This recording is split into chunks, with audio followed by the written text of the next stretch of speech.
Hey, happy birthday, Tuta. Wait, what? You, what? Yep. How does 50 feel? The 5-0, baby. Well, how old are you today? I'm still in my 40s. What the rest of us? We're all in our 40s. I think you are this. You are senior though. Oh, by far. No wonder you're so weird. You're born in January. Capricorn all day, man. All day, every day.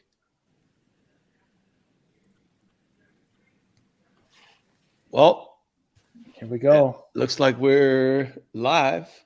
124. 124 in 2023. That's almost 2.5 years for anybody counting. Happy New Year. Happy New Year, everyone. So is your birthday today, or is it just this week or something? Or no, it's his birthday today. Wow, happy birthday to Mr. Salam. Yep. In all sincerity, we won't make fun of you anymore for how old you are. I'm in my 40s, just like y'all. I don't understand what the issue is. I don't think I'm really in my 40s, honestly. I turned 40, but I'm not. I don't feel like that's in your 40s. I gotta ways to go. That will be in your 40s. Hey, real quick, I know we all want to have fun. I just wanted to touch base about what happened last night on Monday Night Football, because it was a traumatic deal for our game and our sport. And Damar Hamlin, I don't know the updates. I don't know if you guys are following the medical stuff. I just haven't heard, but hopefully, obviously we all want him to recover from that incident. And I mean, hopefully he plays again. I have no idea. I don't know what's going on. It's a cardiac issue, but the spin from our angle, which if you look at that incident, obviously there's a lot going on and it turned into the major traumatic deal. You know who the coaches go to in that incident? They go to us. The officials? Yes, they go to the officials. What are we going to do next? Yeah, we make that decision. Right. And the officials don't ever actually really. I mean, maybe, but not obviously last night. No. That decision's being made on a skyscraper in New York City. Correct. But they're depending on the officials to manage the situation, right? In the tunnel, they're depending on the referee to facilitate the communication. And it's just, there's no playbook for that. There's no mechanics manual for that. It's just one of those things that is just unbelievable to witness. I just hope that it is the outlier, because honestly, have you guys ever seen anything like that? Ever? No, which means it is the outlier. And you hope it's the outlier. It is the outlier by right. definition. Right. And however many years all of us have been watching football and been part of football, you've never seen anything like that. So that outlier, but it's just, and it's almost callous. Like, again, we hope the guy, Damar Hamlin, we hope he is well. But when you look at everything that was going on, if you were watching, who's in the middle of it all? The referee. He's bouncing back and forth. There's another, every referee has a backup referee. That guy was right by his side. He was in his hip pocket. So they're bouncing back and forth. They're connected. They're talking. They're facilitating communication. Are they making decisions about how the medical thing's going to happen? No, but all of that's set up. And that's why we have medical meetings before the game. So it's just such an unfortunate deal, but it's just crazy to think that even when something that serious, a life-threatening incident happens, they're still turning to us, right? And I just thought I wanted to address that with a little different spin, because any of us could get caught up in something like that, and there's no playbook for that. There's no mechanics manual. We just gotta be great communicators like we do in the normal parts of the game. No, I think that's a really good point, Brandon. I noticed the same thing, and obviously, like you said, knew that the officiating crew wasn't making decisions about what happened next, but was really clearly involved in just managing and working through that. And so, a good lesson for us to just be ready to be there. People look to us. You put on the stripes, and there is just a sense of authority and in charge that comes with that. And so we got a really, really unfortunate way to have to kind of exercise that, but got to be ready. All right. Well, you guys nailed your bowl games. It was fun to watch you guys last week. What's that? I don't know about all of us. I don't know about Daniel. I saw the Sun Bowl, and I wasn't impressed. I'm gonna be honest. The back judge his performance left a little bit to be desired. Wow. Wow. He I tossed the disagree. bean bag towards the end of the half, and he was very he just was very casual with it. I didn't think it had much of a purpose. I am. And I would like to see him maybe use a little bit more oomph when tossing his bean bag. Maybe throw it on the ground. Hey, look, all feedback is, something we can get something from all feedback. So maybe just launch it into the ground a little bit more authority next time. Correct. It shows that that you're owning your position and that you're confidently ruling on action in the end zone versus just casually dropping it. I was very unimpressed with that. All right. Well, I appreciate you taking the time to watch and caring enough to offer feedback. Most people are upbeat and happy on their birthday. I know I am. This guy, man. No, I'm trying to help the man get better, Corey. That's what we do, That's right? what we do around here. Yeah, I'm just helping him get better. I'm definitely happy. Unbelievable. I'm good. I just want to help the man get better. I appreciate it. I do. Oh, you're just. So You are I who was you are on your birthday. You are who you are. no, It's I was unbelievable, thinking about dude. my man Daniel though.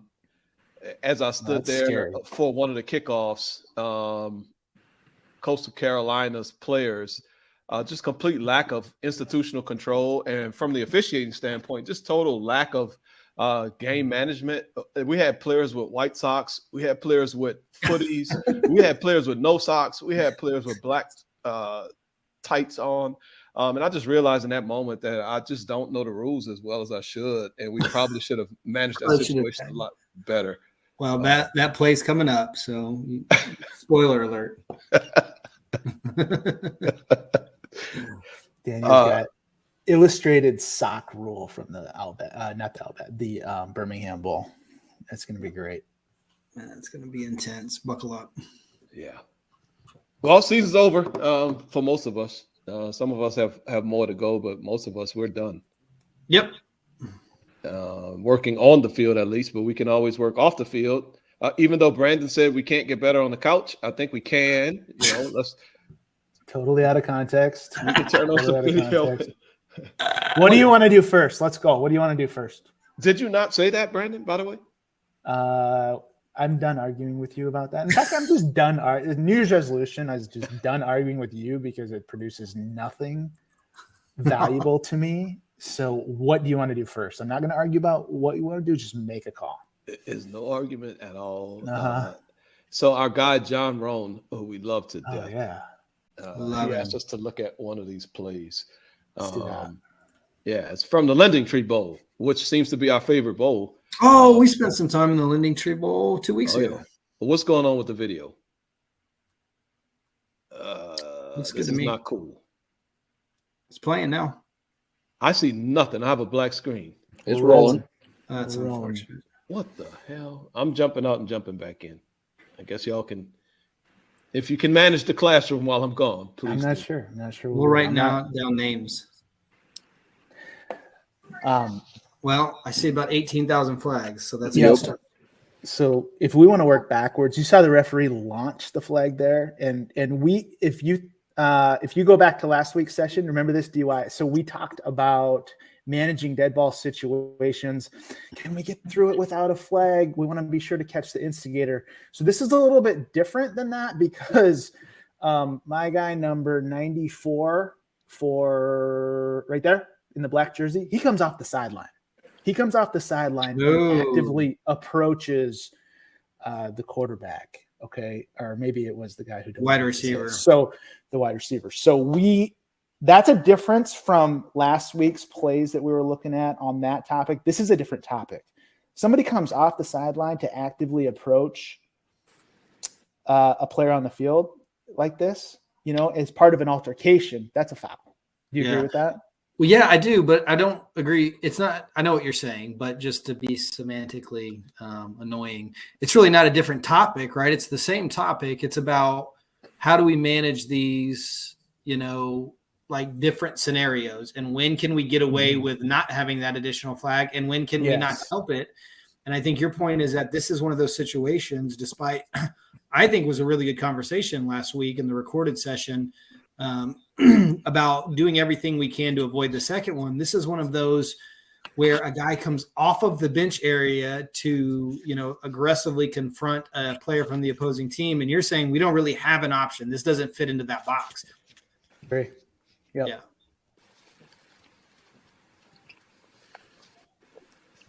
You got the video up there, birthday boy? Oh yeah. Okay, good. I'm So then listening to learn. we started at the end with this UNS to Yeah. nice little segue from the last play last week. So what do you want That's to talk true. about with the action not involving number 10 in the gray jersey? Well, I mean, I don't know if we even need to get into the details and how we evaluate illegal blindside blocks, but I would doubt that anybody would argue that this is an illegal blindside block. So I don't know if we probably could just go straight into talking about penalty enforcement, how we report this foul, how do we handle the two different fouls. Probably should have the poll writer probably should have written something on this play. But let's just get into it. How do we know Yeah. is this foul live ball? Is it dead ball? What is it? And how do we make that determination? That's where we really can start, because that's kind of important, huh?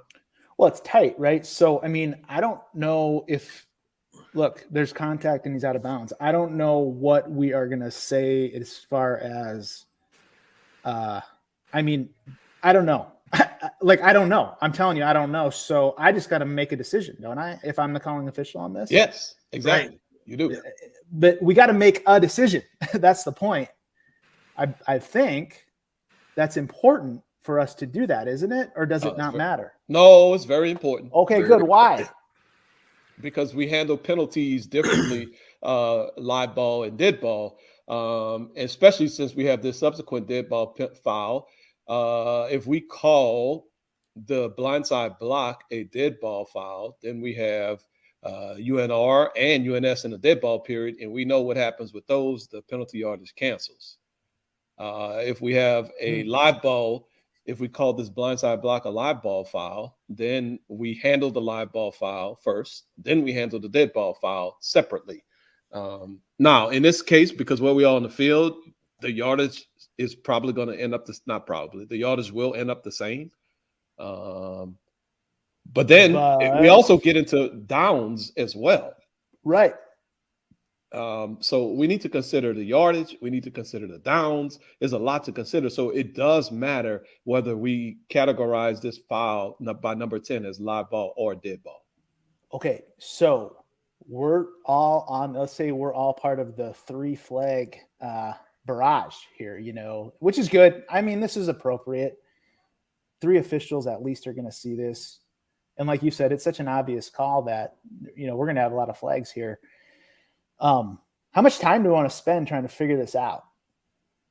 Serious I don't question. care. We can stand there till the cows come home, just as long as we get it right. I'm fine with that. I'm fine with that. However, I mean, are we gonna ask for help? Are we gonna just talk amongst ourselves? Are we going to?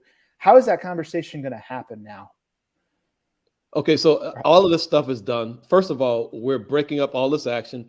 We're settling everything down. Absolutely. No, I'm not joking. I don't want to drive by that though, Brandon, because a lot of times I think we you're right. start jumping into having conversations with our fellow officials. And you're right. I don't care what's going on with flags. I don't care if we have 90 flags on the ground. We're going to make sure all of the colors are separated first before we even start talking about who has what. Well, guess what? So I'll if you want to go there, I'll do one other. We got to get a ball down. We got to have a dead ball spot. Correct. Very, very, very, very, very correct. But so the conversation for me, at least as a referee, I'm going to recognize that one of the flags on the ground are not mine. And I would assume at this point in time, everyone who has a flag on the ground is going to be running in all out of breath, panting, eyes big. I got this, and I'm just gonna try to relax everyone and try to figure out what foul came first. Even if it's their dead ball stuff, I want to know if anything happened during the live ball. So we're gonna probably deal with the blindside block situation first. So I will be talking to who was that? The field side judge, headline judge, center judge, center line judge. judge. I'm sorry, center judge, headline judge, perhaps back judge, perhaps Side judge side through. judge. Okay, yeah, we got H. Yeah, okay, got you. So we're gonna find out. Hey, one thing too. You as the referee might be a little bit elevated with your blood pressure as well because Correct. you are feeling. I mean, I just saw this guy come off the field and confront somebody, and I launched my flag real high too, Cool. in a somewhat emotional way, which we understand. So you might have a little bit of a high blood pressure environment in your own repertoire there. That's a very good point, Brandon Cruz. Because I actually made an announcement earlier this year, out of breath, because we were breaking up a fight, and then I watched it on TV, and I was like, "Damn!" I knew I was out of breath, but I didn't know it sounded that bad. And so that's another thing. We all just need to relax in these moments. It is stressful. It is our heart rates do get up, but we just need to relax, take a deep breath, calm down, and then just figure the situation out. So that's good. So if you're a non-referee and you sense a referee in that state, maybe just say, hey, hang on, let's just talk about this one more time, give you a chance to catch your breath. Right. So I think a breathless announcement with the magnification of a TV camera and a stadium microphone, I think is probably going to make us look frazzled. It's going to make us look maybe not sure. It's going to really go a long ways to hinder the perception of our credibility. So we want to make sure we give an announcement on this play the same as we would as a false start, right? We're not yelling. We're not out of breath. We're trying to be as composed as possible for our presentation. Correct. So basically what I would do is just try to figure out what's first, what's second, and then we'll just go through the different penalty enforcement procedures. I will go through it really quickly in my head, and then we'll just make an announcement. Boom. Okay. If there's disagreement about live ball, dead ball, how are you going to manage that? And what do you have any expectations on how to manage that? No, I'll just ask them what happened. And if there's a disagreement, if one says, so I got a blindside block, I would expect that no one would report a dead ball illegal blindside block. I know maybe that's a lofty expectation. If we have a dead ball foul, it's going to be a UNR. So if there is a disagreement and we are going to land on blindside block, then I'll just break that disagreement tie and say, okay, well, this is a live ball foul. Because it's reported as a blindside block? Correct. We ain't going to have a dead ball blindside block. Corey, what do you think? How do you think you're reporting this? If you put yourself in the shoes of the side judge, I mean, do you think you're coming in as blindside block or UNR, or do you even really care? I don't know. I mean, I think I'm going to care. I think my number one thing I would do is I see two flags coming in the same time frame. So I think my first priority is going to be, okay, are you looking at the same action I am? Are you calling the hit by number 10, just to make sure we're all on the same page? But personally, I think I would be working this as a blindside block. So I think I would come in with blindside block just because I know my eyes are going to see that action. That's what I'm going to be watching. And I won't have much focus on the timing of when the ball is dead since they happen in such close proximity to one another. So I think if I were this deep wing, I think I'd probably come in with blindside block into that conversation. And we didn't talk about what we feel. I like this as a live ball foul anyway. It's really happening in the live ball action. Even whether he's technically right out of bounds or not, this is a live ball type of foul. I like this as a live ball foul personally. Okay. All right. So we've got live ball, illegal blindside block. Dead ball, what is the back judge? I just noticed that the back judge has his flag flapping out of his left pocket. Daniel, is that the way that we do now as back judges? We just put our flag in our pocket? Well, Daniel's the beanbag expert. Oh, that's true.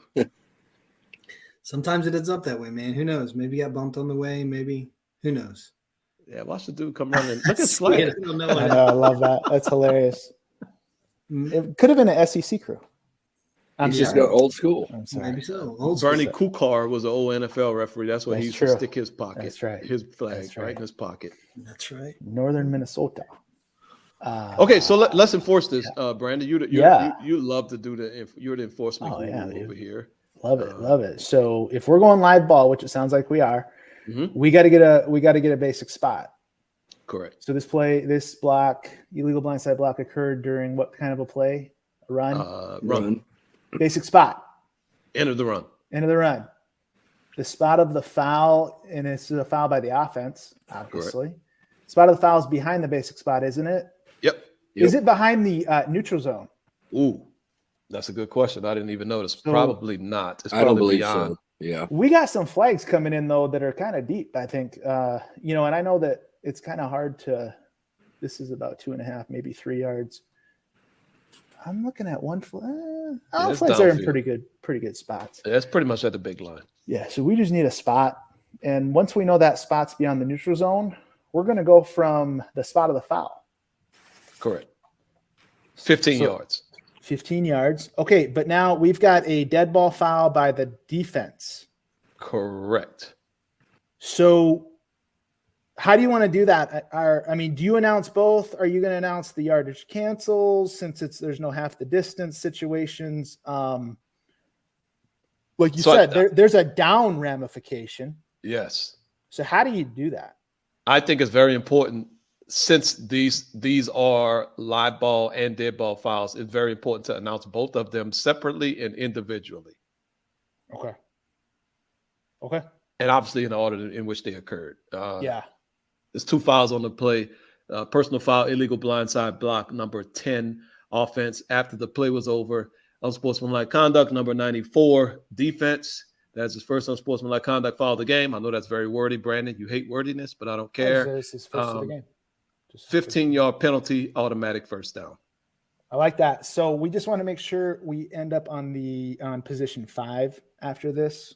Yes. Because And the down is moved. The chains are reset we're resetting the chains. to wherever the penalty yardage leaves it. Now I don't know if you think What we do you should mean? mark off both of them, Brandon, or just say, okay, we're going 15 this way, 15 the other way. What would you like to do? I don't know. For completeness, you can mark them off. I'm also fine with you saying, look, we're clearly in the middle of the field. There's no half the distance ramifications here. We are enforcing both. Your announcement handled that administrative aspect. Yes. Let's just, really, the ball's going to be the ball's basically at the spot of the foul, right? Correct. But we just need to make sure that's in the proper lateral position and the chains are set 1st and 10. And Yeah, because it'd be really easy to leave that first down and with the chains right there. So then we have first and 7 or something like correct. If we get into a half the distance situation with this, mark it off. Go through the Please. physical. So if you don't like, you're just kind of uneasy with not, just mark it off. Yeah. Right? Go from the 40 to the 25 and go from the 25 back to the 40. It's not a bad thing to do, in my opinion, anyway. I just think it kind of just shows that we're doing our job. I don't know. Yeah, I kind of would prefer that. I think, Okay. although I'm gonna be honest, I'm not even watching. I don't know what the hell they're doing marking penalties off, but I think I would prefer to actually mark both of them off, just because we just need to get in the habit of doing it. Yeah. Absolutely. And and there we could don't be wanna a make that time where it mistake. matters. So Oh, yeah. why not do it? I mean, these are rare. We're not going to have live ball, dead ball like this all the time. So Right. might as well just do it. You got me convinced. Great comment in the chat, and totally agree. The referee shows an amazing example of awareness by getting number 94 here for coming onto the field. And again, he went after a player. So that's just almost, I dare say, automatic. Yeah. To me. So what about the clock? Oh, where are we at? I don't even know where we're at in the game here. Fourth quarter. We're in 3-4-3 territory. Uh-oh. I used to be a 3-4-3 expert, Tuta. You never were, but okay. I was pioneer. He was an innovator. Yeah, you were a pioneer. Innovator, Yes, yeah. you were a pioneer. Innovators and pioneers stubbed their toes a few times on things. So Yeah. that's definitely happened. Where are we at? Okay, so we got 240. I think it's 243 in the fourth quarter. I believe Team B is behind in the score. I don't think they're ahead in the score, but I don't remember. We got to let this video loop back around I defer. to see. I think Team B is ahead. Team B is ahead? I think so. But the foul's on Team A. The live ball. The live ball is. Okay, yeah. So what are we doing? That's what I was going to ask. Does that matter? Because we stopped the clock to administer. Actually, we stopped the clock because the player went out of bounds. Runners out of bounds. So that's these are the type of things that we got to think about because it could be that's really a easy temporary to stop. stoppage. It is. It is. So I always thought the beauty of 3-4-3 is how liberal it is. Right. I mean, it gives the referee broad discretion, doesn't it? It says that. I think it says that. Yeah. Which I'm sure people like you love. Kinda. Yeah. Kinda not sometimes because it makes you defense is ahead.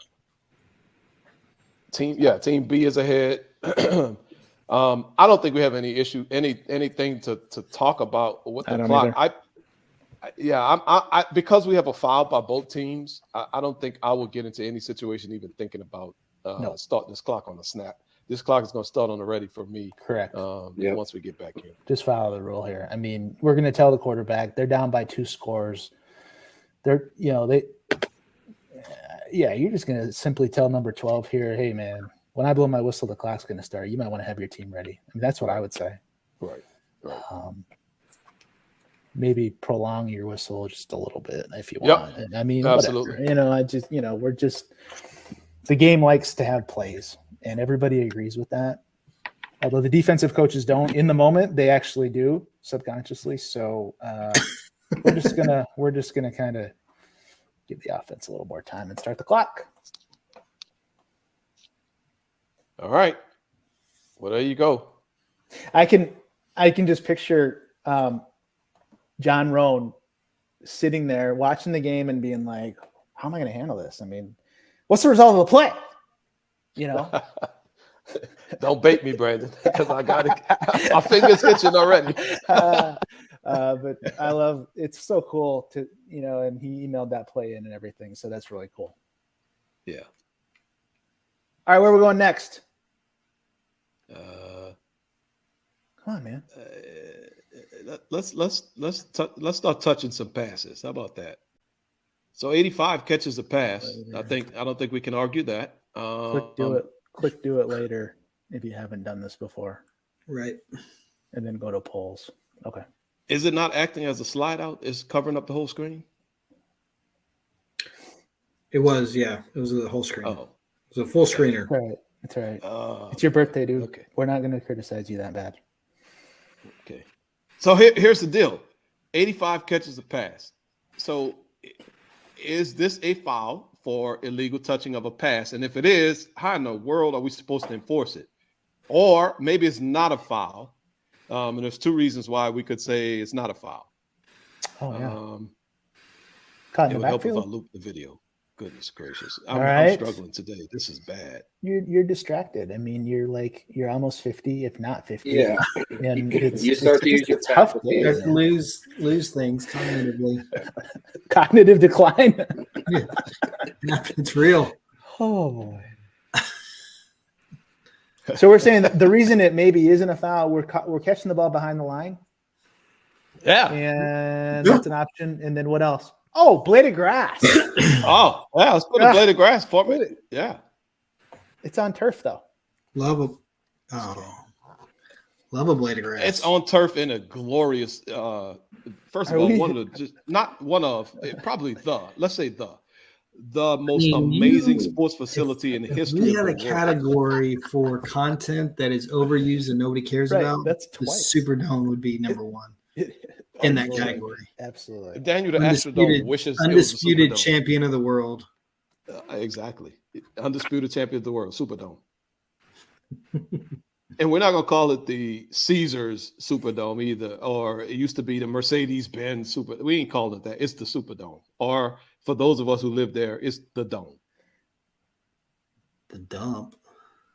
Hey, there's a lot of penalty options here in this poll. Jeez. I know, but Wow. I mean, we maybe could go all those different ways, right? Holy smokes. It's funny when you think about this. I mean, okay. So, and what this could do, Stressful. Brandon, It's is not funny. It's Yes. stressful when you think about all these Why, no? options. now get on the field and start thinking about all those options and think about how stressful it really is then at that time too. I'd rather be stressed right now on Tuesday nights, sitting on my Great point. couch getting Great point. better. Hey, you can get better on your versus couch. I know. I don't think you understood. Thank you what for I coming was around, saying. Brandon. I Thank you don't for think coming around. I understood. appreciate it. I'm not going to disagree with you on your birthday. I told you that already. So, but I just don't think you really understood what I was saying when I said that. And that's all I'm going to say because it's your birthday. So, you were very nice to me on my birthday once upon a time. All right. Poll response. And it's a new year. And it's a new year. So I'm clearly the bigger man. So. Oh wait, I wasn't supposed to do that. That's my bad. I'm not doing that anymore because it's a new year. So anyway. So Brandon, while we wait on these poll responses, and Yeah. I really want to stop you from just making ridiculous statements repeatedly back to back. Let's talk about the quarterback's hand movement because it's kind of interesting. His first clap, he clapped and then shot his hands forward, which is weird. And you and I had an interesting conversation about it because I was preparing for another game early in the year, and I noticed the quarterback doing that same thing. How do we handle that as referees? No reaction, with reaction from the defense. Let's say a lineman moves and then the defense jumps and the quarterback does. What are we thinking? Does that hand movement? Do we worry about it at all? Do we trouble or just leave it alone? I mean, I think it's got to be viewed just like all this other stuff that everybody's doing now. We've got guards punching forward to trigger a snap. Yes. We've got centers, Oh, we've got centers bobbing heads. We've got guards slapping the center's thigh. Right. There's a lot of things going on now, and it's needed because some of the the volume gets cranked up in some of these stadiums. I don't know about this like one, the Superdome, very loud in there. Probably the loudest stadium in the history of the world. Not that day. I mean, not that day, though. I don't think on this game it was. But so I think all this is treated the same. So if you do anything abrupt and the defense reacts, now, of course, this is all judgment.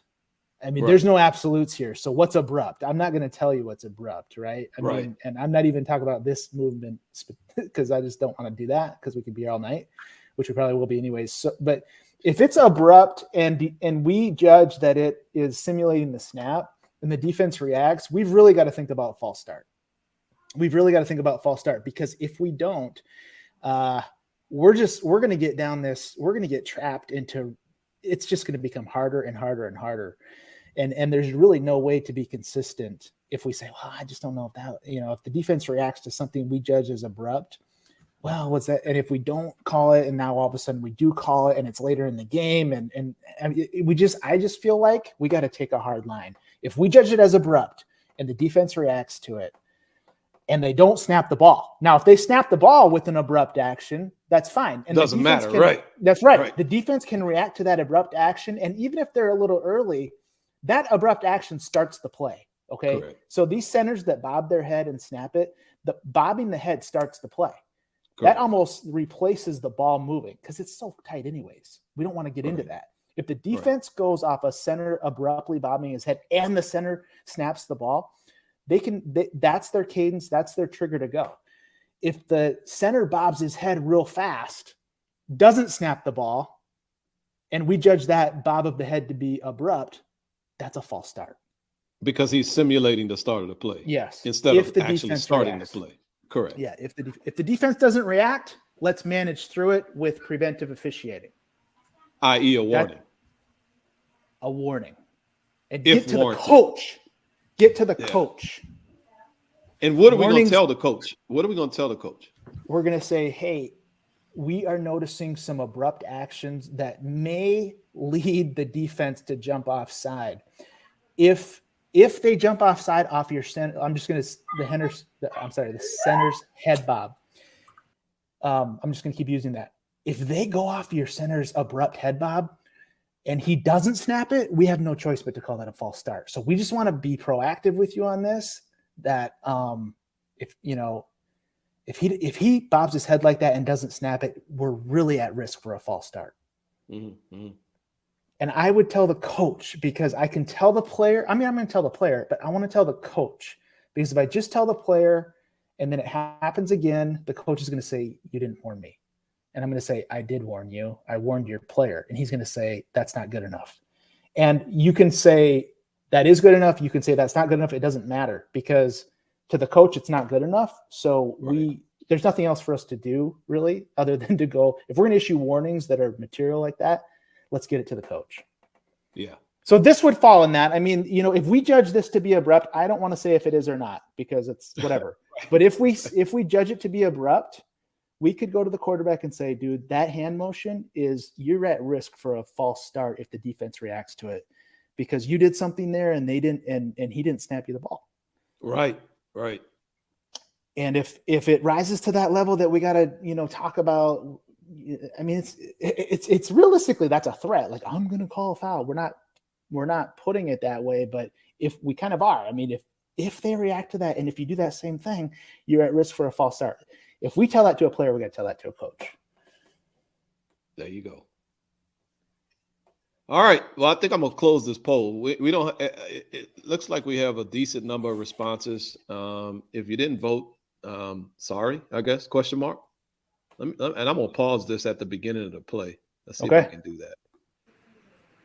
that. So let's see here. Where's the results? 6% of us said we can put a blade of grass between A85 and the number one wide receiver, so we should make the formation legal, no foul on the play. I think we might be confusing two different things here. Let's. I'm hoping that it's paused here. That at the beginning, everybody is paused. Do you want me to just put it up? It's paused. Looks good. Yeah. There you go. I thought so, Daniel. Brandon he's just begging to screen share. I don't know what his problem is. Always. Every week wants a screen share just for fun. I know. Just like relax, man. Why is that a problem? Well, if we look at the formation, there are clearly 4 players in the backfield, correct?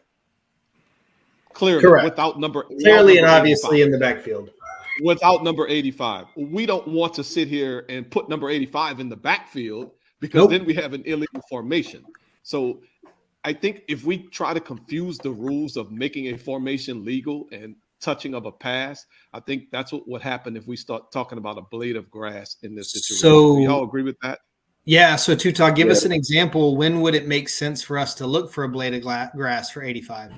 Let's say that wingback number 30, whatever his number is, I can't read his number. Yeah. Let's put him on a line on the left side of the tackle. Right. Covering up the left tackle. On the line. Yeah. Put him right next to the left tackle as a tight end.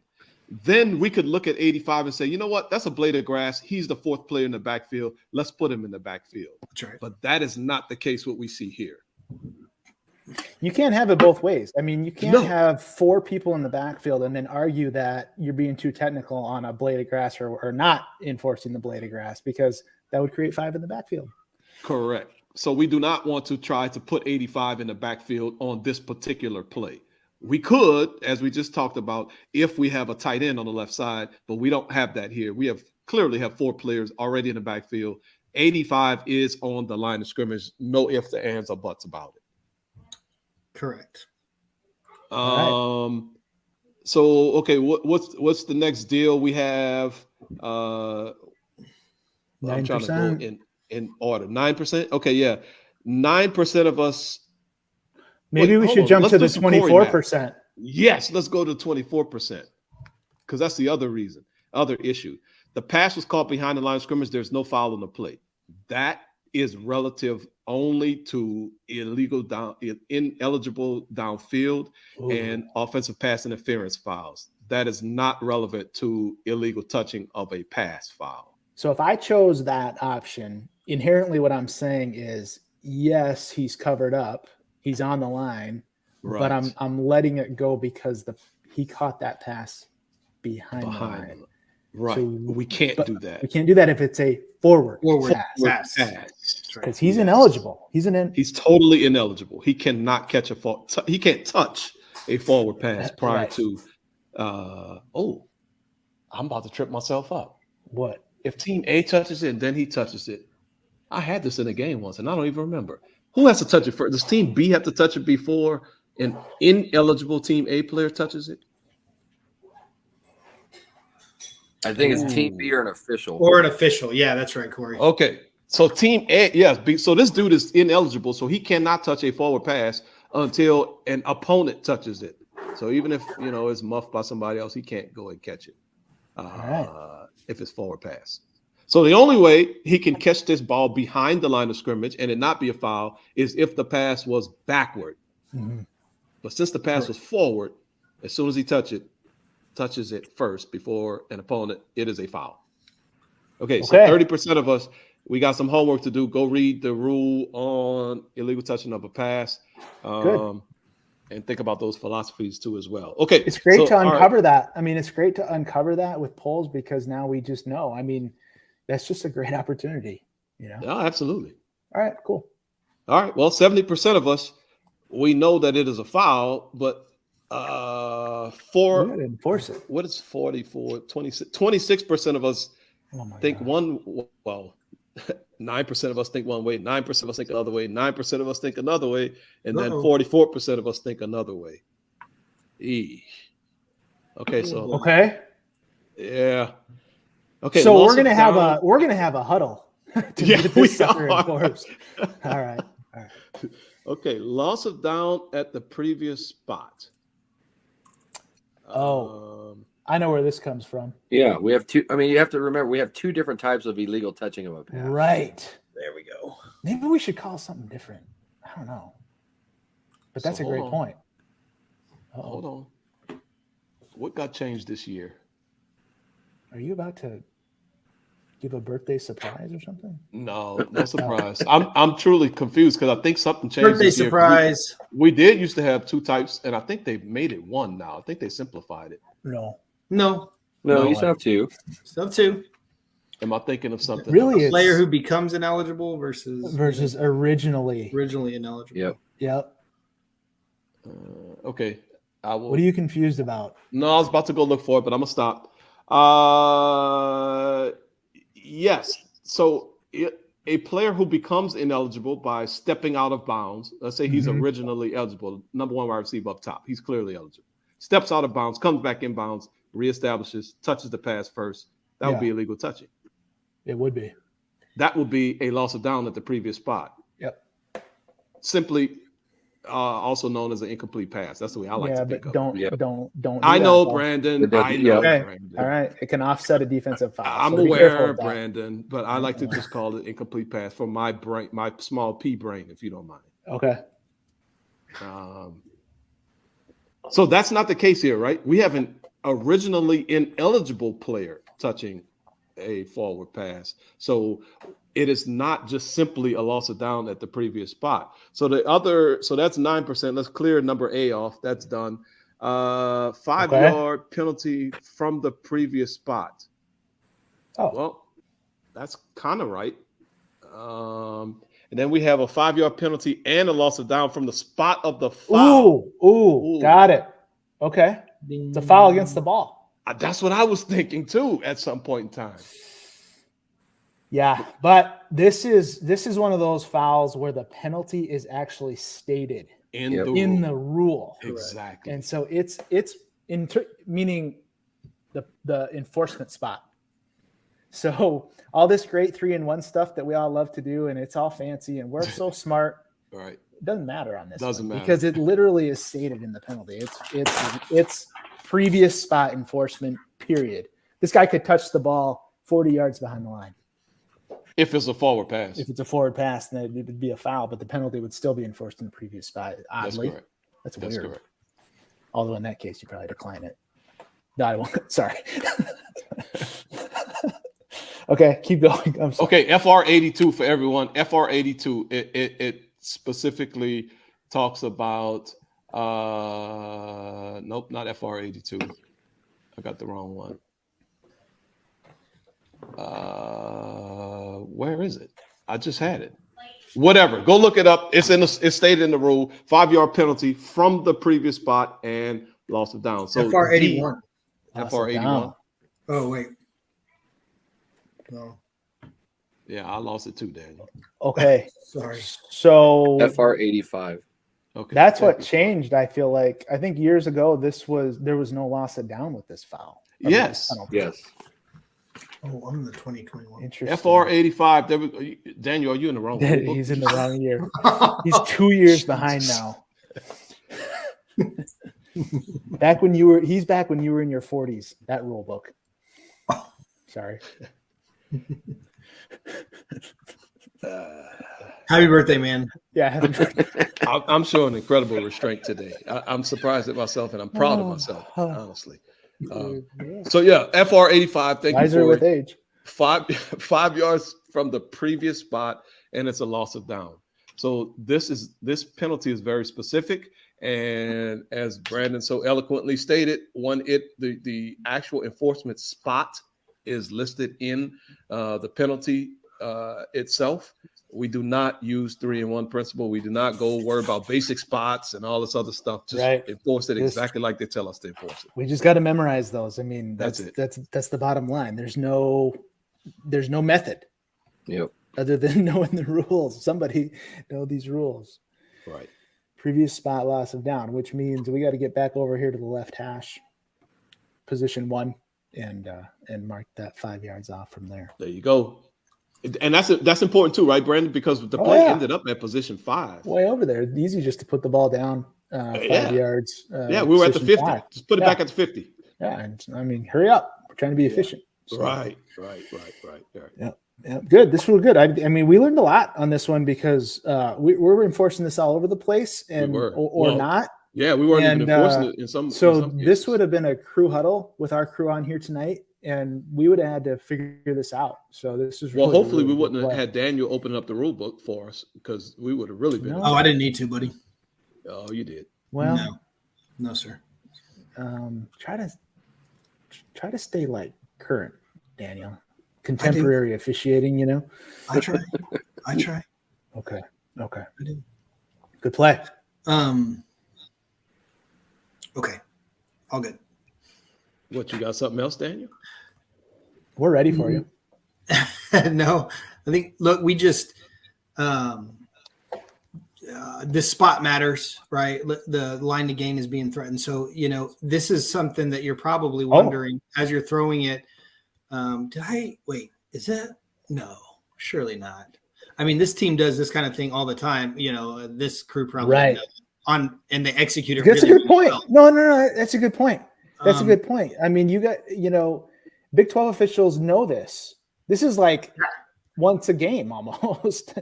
Yeah, absolutely. I mean, the formation is 20 times a game, right? With this team. Yes. Something this crew to this doesn't work effect, as teams. where they'll cover this guy up and then run him 2 yards across the formation and not throw the ball. But as we think about it, we just, from the short wing perspective, we got to make sure we finish this play and stay locked into that spot, and that dead ball action is the only thing I would say. So good play. So Daniel, as you're standing back there, needlessly and mindlessly watching the play clock, because I saw you throw 2 gratuitous delay of game flags in the Sun Bowl. I did feel bad about one. The fans weren't even in their seats yet. Exactly, and this dude is just throwing flags. There was like 15 minutes literally on the game clock. This dude is throwing flags. I'm like, what is going on? Hey, when I come to work, I'm here to work. We had 60 minutes to play, Daniel. We didn't need to Right. delay the game. I mean, get there's it going to in. be a game, my friend. So as you're standing back there, do you know that 85 is covered up? And do you That's a care great that question. 85 is covered up? That's a great question. So I want to. I look with this kind of formation. I really think I would independently. I got to work with 2 wing guys in El Paso, and that communicating that was totally foreign to them. I think that's probably a vacuum of leadership on their crew. No fault of their own. Because one of the things my referee expects line of scrimmage officials to do is communicate if we have somebody covered up. And I really enjoyed that, having that the last couple of years. So I'm in an environment where I would expect the line judge to say 85 is covered up, which is also a really good just kind of device for them to remember that as this play evolves, that 85 was covered up too. not every crew's going to work that way. And that, excuse me, I was being a little facetious, but that's understandable because there's maybe some other parts of that where that a crew may not be fond of, and that's certainly understandable.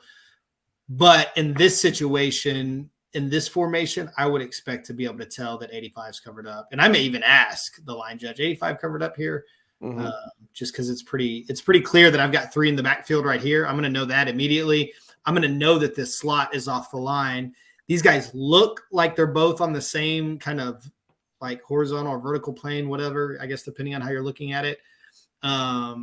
So it's going to make sense to me that 85 is going to be covered up, or we're going to have illegal formation.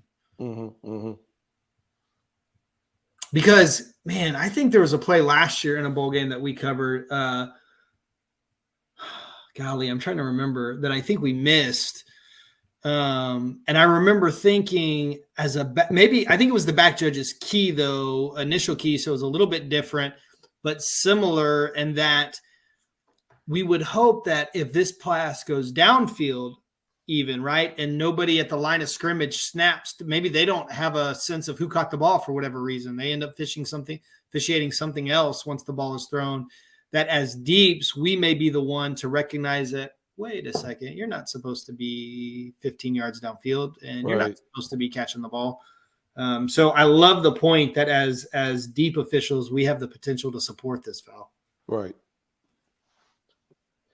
All right, then Jeremy is asking about OPI on number 4, if this pass is caught beyond. So, Jeremy, what we would need to see is clear and obvious blocking action, which I think this is. And then we would need to evaluate the timing of when the pass was touched versus relative to when the block occurred. And then we would have to think about proximity. I don't think proximity is a question. I don't think that this is a block is a question. And for me personally, I don't think timing is a question. So if this pass was caught beyond the neutral zone, I think I would definitely be comfortable having a flag down for offensive pass interference. Yeah, I agree. I think probably it's intended to be caught behind the line of scrimmage. I don't know. I wonder if it's intended to be a backward pass, which I think they screwed the formation up, Daniel. Yeah, it could be that. He didn't even really try to go backwards. He didn't. So it makes it almost seem like it's supposed to be a bubble. It's clearly probably supposed to be caught beyond the line of scrimmage, just the way that 4 comes out and blocks. But yeah, I agree with you. He's early. He's blocking. He's downfield. Proximity's there. Everything's there. Yeah. All right. Well, that's a good Very segue. good. Okay. Yeah. How about that segue? Let's go to OPI. 124 sessions, and you nailed it. Happy birthday. All right. I'm gonna do like Kirk Herbstreit. You know, when Kirk is on game day, they say, "Well, Kirk, you're calling the game, so you won't make a vote." Well, I called this game, so I won't comment. Birmingham, Alabama. Comment on what? On the play. Well, hang on. Let's talk about this first. Here's a poll. Is it open? Oh, yeah. And look, it slid out to the side, too. Well, that's beautiful. Wow. That's Who should know if the pass was touched beyond the neutral zone? So we can talk about all this other stuff later, but I mean, who should actually know mechanics? We're talking about mechanics. Who should know if the pass touched beyond the neutral zone? Line judge, mechanics head line and judge, field presence. judge, alternate replay official. By the way, the line judge is top of the screen, correct? Is that line judge? That is correct. the line judge. So before we got a lot of votes already. Sorry. Maybe it doesn't matter. I don't know. Maybe it doesn't matter. That's what we're here to find out. Who should know if the pass was touched beyond the neutral zone? And I think that matters by rule. I think we just talked about that. So that was a really good segue. What about the referee? Referee In goal line mechanics, isn't the referee supposed to deal with? Forward, backward. Exactly. But that was a nice little hint. We're in goal line mechanics. Maybe that matters. Hey, I tried forward, backward once with the crew and goal line mechanics. Didn't work out so well. Just for everybody to know. That's a disaster. It was a disaster. That's true. I actually did call a pass. I ruled on forward backwards pass this year, though, believe it or not. But it wasn't nowhere near goal line mechanics. We were actually in midfield, and the quarterback did some kind of strange deal, and he threw the ball and halfway like spiked it, but it went backwards because he was trying to throw a screen pass, and his running back got blown up, so he threw it at the running back's feet to like get rid of the pass, like to legally ground it, but he threw the ball backwards. Very interesting play. I messed that one up too. Okay. Remember the Iowa State play? Oh, I remember it. 2016, week 14. Not that it burned a place in my memory. That was one. Yeah. Quarterbacks under pressure, spikes it, just kind of like you're talking about. I mean, I don't know if it's not really a spike, but I think actually yours was throws a it little different. Wasn't the quarterback getting forward. spun around? Wasn't he kind of getting spun around? Yeah, you weren't ruling on anything. You were Yeah. swimming. Oh, I was ruling on something. You were not. You were probably looking around looking for help. Help, guys, what happened? Somewhat true. Replay reverses to incomplete forward pass. Referee failed to put intentional grounding on before replay. That's right. You ruled. So that. the forward backwards are always good to have. I think. then How the long reserve- are we giving people to do this test? This is ridiculous. Yeah, your poll. You opened this one. enforcement- I didn't Oh. do anything with this one. Okay. I don't I'm have good. to poll. I'm good. We'll close it. Oh, okay. I'll I close can't- it. Really? Yeah, Oh, because that's I didn't interesting. open it. Gotcha. Okay, I didn't know that. Okay, 58% line judge, 29% headline judge. You know, there should have been an option here, either, or it doesn't matter. All right. That would have been interesting. All right. 0% field judge. Okay, 8% alternate, Ooh. 5% replay. So 5% of our group here tonight is our replay officials, obviously. Right. We're talking about where the pass is touched. So what kind of formation do we have? Or does that matter? I mean, I've always been a proponent of going off the formation, but I've actually gotten pushback off that. So do you guys like that or not? Like, let's say what is this? This I is think it's a kinda- 2x2. It's kind of doubles, but they're also stacked up. Well, no, this Tackle. guy's a back behind the right tackle, or Right. the left tackle rather. So it's really a 2x1 with two So backs. you want to put it pro set? I mean, so I then thought somebody would have evaluated this film. do we know? Do we say that then it's just standard that it's the line judge if there's no trips to the line judge or not? What are you saying? What standard if it's no trip? That the line judge is line judge responsible for forward Is backwards? responsible? No, we're not talking about forward backwards. Touch. We're talking about. I mean, where the I'm pass sorry, is touch. touched. Yeah. Yeah, that's a serious question. I've always had trouble with this. Is it the line judge's job to know this, or is it a shared responsibility, or does the formation matter? I guess is really what I'm asking. I think the answer is whoever you work with, you better make sure that y'all know who's doing what. Okay, I like that. So how did you guys do it? We asked a couple questions and then one person just made a decision. Okay, Daniel, how did your crew do it, or do you know? You mean during the regular season? Yeah, or whenever. I don't care. I thought you meant on this actual play right here. Oh, this was your game. I forgot. Yeah, Oh my gosh. that's right. I'm sorry. It's been a long Are week. you the one who's 50? But okay, so you just exposed yourself. You didn't pregame this specific topic. We pre-gamed responsibility on forward backwards passes because one of these teams did a lot of lateral throwing. So I guess then did not does talk that about so here we go. Does that then translate to this responsibility? Or I kind of think it does. I'm gonna be honest. We didn't like it does. specifically talk about touching, But I would Yeah. assume that if I'm ruling forward backwards pass, then I should also be ruling touch. Okay, so then in that scenario, it would be line judge. However, we're in goal line mechanics. We're snapped from where? Like the 6 or the 7, something like that. It's like, Yeah. this is hard. So we're moving to the goal line. So now, does anything change?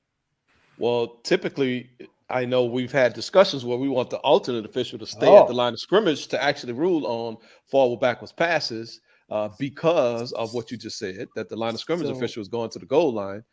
Great. So you fancy schmancy bowl crews have alternates. So we're just going to put it on the alternate. So this is why I don't like this question.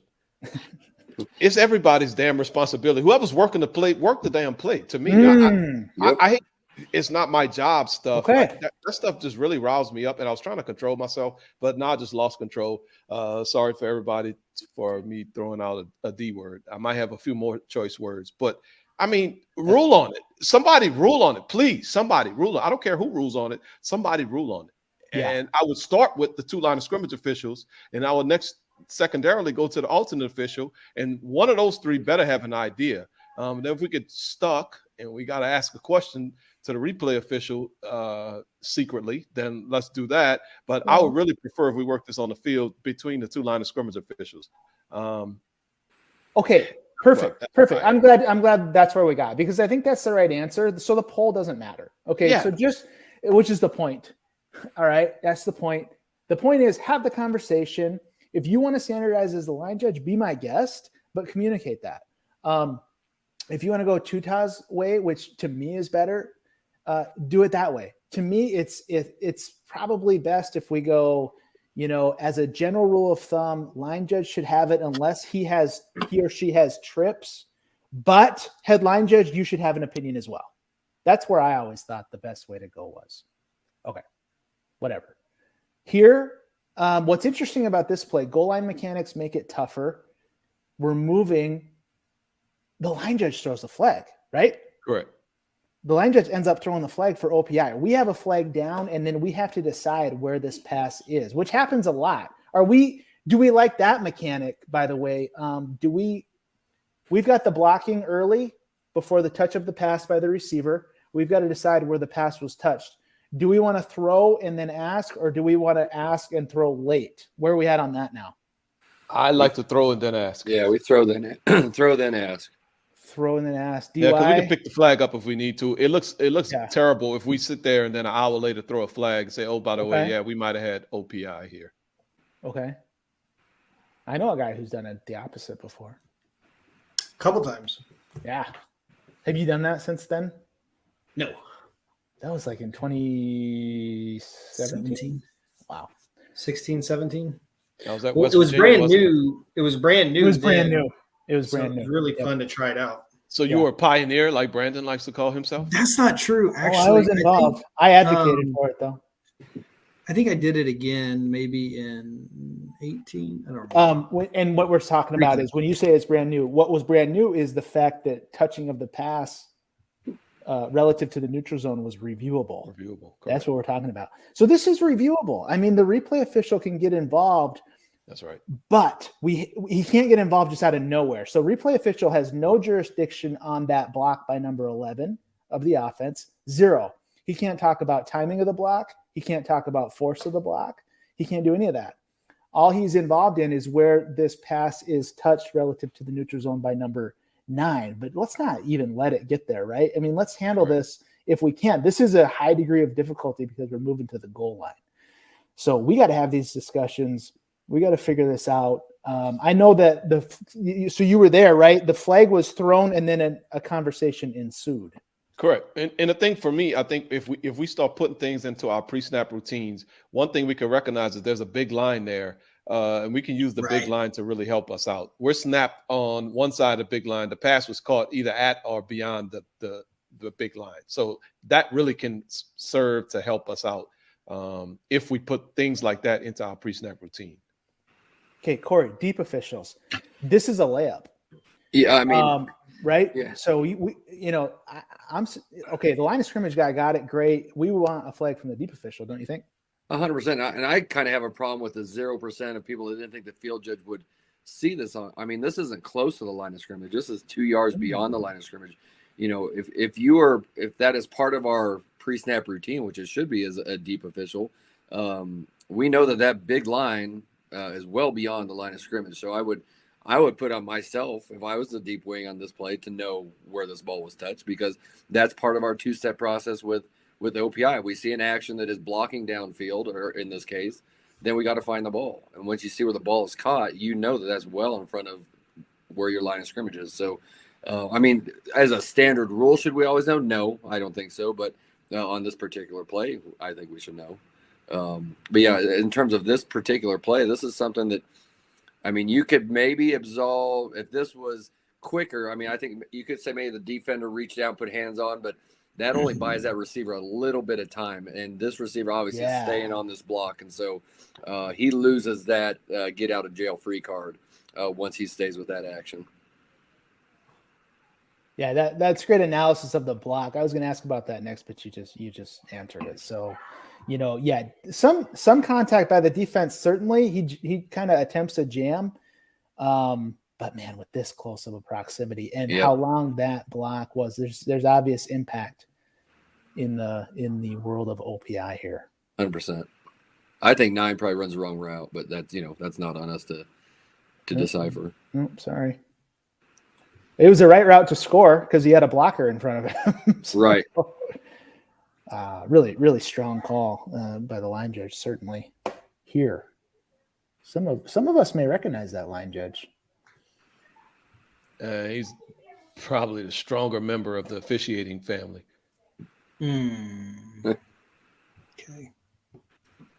And I use probably very loosely. He's definitely the stronger. I mean, he's definitely the better looking. I know that. So. Now I know you're making things. So if you guys have an alternate and we snap at the 7 and the balls and our line judge and H end up on the goal line, because I think there's times where maybe if you're at the 7 or 6 to kind of read a little bit, but I know this line judge is pretty fundamental about getting to the line to gain or the goal line. I just feel like we're going to ask this line of scrimmage official to guess if it's really tight and we don't have a big line in play. Yes. And we use the AO specifically for that. But I'm hearing you guys say you don't agree with that. You don't want to do that. No. I fully agree with that, Daniel. I think if we have this communication and this conversation with the AO before the game, in goal line, we need you at the line of scrimmage to rule on fall backwards passes and passes beyond or behind the line. Then that's what the AO should really do. Okay. And if it's tight, and the reason I say that is I think that's what our line of scrimmage officials do. Yes. I ignore them and the AO. No, I'm kidding. But I feel like that's what we ask the AO to do when we have one. Correct. And then we just guess when we don't. Correct. And then the other thing is, I absolutely 100% totally convicted that we would like to get this right on the field. If it's really, really tight, we don't have a big line helping us, and we already have a flag down, I don't think we need to take 5 minutes to try and figure it out, right? Let's make a decision and go with it because we've already established either we're right, it's on the line of scrimmage and we're going to roll. And if we're not, replay will come in. And look, we never want to officiate to rely on replay. Please don't misunderstand. That's not at all what I'm saying. But in this situation where nobody's definitive, we already have a flag down. We've now opened the door for replay. Let's not make this too laborious and slow down the game more than we need to. Right. And games without replay, games without alternates. I would like to say, look, if this is to Corey's point, I think it was Corey, this is clearly downfield. So we don't need any philosophy here. We just need to use that big line, make a call. If it's close and the play seems to have an element of good timing, you guys know what I'm talking about. And it's really close to that ball being at the line, then let's just rule it at or behind. If we have doubt, if we don't have doubt, we make the call. But if it's close and the play's executed with good timing, these are designed to be ran this way. Not this play. They messed this play up. But good timing play that's close, and we don't have a great look because we're in goal line or just whatever. If we have doubt, I want to rule it that at or behind. Got it. All right, let's circle back to the last play. Dan had a question about can replay create the foul for illegal touching? The answer to that is no. Not that one, no. When replay would create a foul for illegal touching is if a player stepped out of bounds. Right. Correct. An eligible player stepped out of bounds. The only thing that they can rule with on this play is was the pass behind or beyond, and was the pass forward or backwards. That's the only two things that they can rule on this particular play. If for some reason, of course, not even close here, if we had a ruling that there's no illegal touch because the defense touched it first, replay could get involved there. Yes, touching of That the makes pass sense. as well. Yeah. Yeah. But touching of the pass here doesn't apply as a reviewable aspect because this is more of a judgment of where 85 was lined up, which is not reviewable. Correct. Because basically what we will be, the replay official would be doing is judging whether 85 is on or off the line. Correct. And they are not. That's not in their purview at all. Please stay out of that. Yes. We don't want, we'll be there all day. And sometimes we are. We don't need to be there longer. So Yeah. we're good.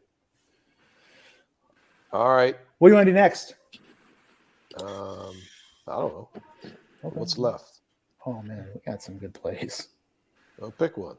Oh, okay, I will. Put me on the spot. You pick one. It's your birthday, dude. I mean, I thought that it would be good to this will be fast. This is the only non-televised bowl game. Did you guys know this? That might not even be true. That's not true. Really? If you have a Roku, Barstool Sports is on Roku, believe it or not. Okay. But it's still streaming, right? Well, it's televised.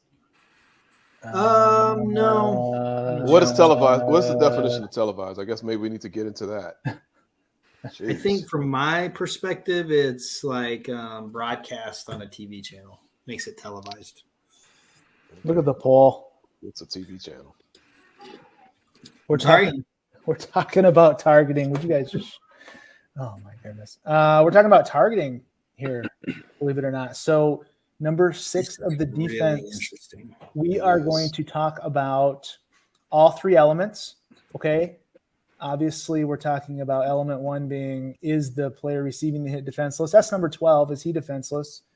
2, does number 6 from Wyoming display an indicator? Great uniform by Wyoming. In this. No, it's not. Yes. Stop. I really like it. I kind of like it. I kind of like it too. Really? I mean, despite the color, brown. The color is horrible. Yellow and brown. Brown should never be used. Ever. I think it's strong. Fundamentally, I don't disagree with that, but for whatever reason, I have It some pops. affinity This towards. uniform pops. Number 3 talks about the contact. So is it forcible, is it forcible to the head neck if you had the guy defenseless, and or if you didn't have him defenseless, is it forcible with the crown? That rises to the level of targeting. Tuta, you just offended my wife. I'm sure she's watching. I know she went to the University of Wyoming, to- and I really appreciate her and really her. What do you call it? Just her. Easy. For tolerance. Right. That's a very good word. For who she spends time with. Man. For an extended period of time, too, Daniel. I mean, years and years and years. Dare I say, decades of tolerance. Oh yeah. Time Just a moves really fast. resilient woman. You should know more than any of us by now that time moves fast. You've done a lot more of it. Anyways. Hey, while we're talking, since Daniel's the uniform police, I see a green jersey and a yellow jersey. Shouldn't we be throwing flags all over the place for this? That's Oh, interesting. That's against the rules. I thought. Yeah. They probably got it approved. I mean, if you get it approved, you're good, right? Yeah, you That's got to get it correct. approved. Yeah, you got to get approved by the NCAA. There were a couple bowl games like that this year. They were. Yeah. I didn't know the NCAA had anything to do with this stuff anymore. Well, who else is going to approve it? Conferences. Brandon, I don't know if you know or not, but there's 2 different conferences playing here. So which conference would decide? I think they just would go ahead and say, hey, we're going to wear yellow. Hey, we're going to wear green. And they just say, okay. And then they'd send it to, in this case, if I knew who the officiating conference was, they'd send it to that coordinator. And I feel like that's a really good collaborative approach.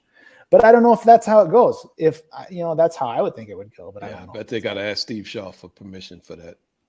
Oh, he works for the NCAA? He's the secretary of rules editor, isn't he? Oh, okay. Okay, got it. I don't know if you've seen any of his videos. They kind of come out every week. And he does one preseason, a few preseason, actually. He actually got involved in a game this past week, I think. Oh, really? There was a targeting that was called, I can't remember which bowl game. It was the Texas Tech game, whatever game they were in. Oh, the dump bowl. They call it they call it the dump bowl. Yeah, okay. It was somewhere in Houston. No, they don't play it. And there was a targeting that was upheld, but then that went to his desk, and he overturned it so that he doesn't have to sit out the first half of the first game next year. Wait, Oh, no, wow. that was a different game. That was a different game? That was the Arkansas. I mean, Oh, that's yes, right. Arkansas, Kansas. That's right. That's right. You're correct. You are correct. Oh, To play at the end of the game. Yep. Correct. nice Gotcha. work. Nice work there. We're good on the poll. I'm just wondering how long we're going to watch this, Brandon. We closed it. We closed Okay. it. I don't know why you keep griping about that. Okay, defenseless player. So all but Whoa. 7% said yes, defenseless player. Okay. Interesting. That's pretty good. 93%. Yeah. Or did you think it'd be more Split? No, I'm just wondering, why would we call this dude not defensive? Yeah. Yeah. Yeah. I mean, he's not even focused on this player. He's just finishing unsuccessfully catching this ball because it's a bad throw. And he's defenseless. Yes. Okay, indicator. Oh boy. Come on, Corey. Yeah. 21% said no. 21% said no, and I Yep. guess that means 79% 79 said said yes. yes. Yep. What do we got? Man, I'm straight on the fence with this one personally. I see him kind of leading with the shoulder halfway, maybe leading with the head, but what makes me We're talking go, about an indicator of targeting, right? right? Yeah. Okay, okay. The thing that I sometimes use, the absence of good technique, leads me to go onto the fence that this is an indicator. So I would say yes. Can you use anger in your judgment at all? Like, because I'm like, Six, what are you doing? Like, at some point in time, I just get aggravated with some of these players, and I just throw an extra couple percentages in one of my buckets when I'm making my evaluation just from anger. Like, Just Six, 'cause- you made me mad. For lack of intelligence, is that what you're saying? Yeah. Like, what is the purpose of that? So if I Well, was like 49.8%, that might make me go to 50.1%. Okay, so hang on though. The I'm contact. halfway joking.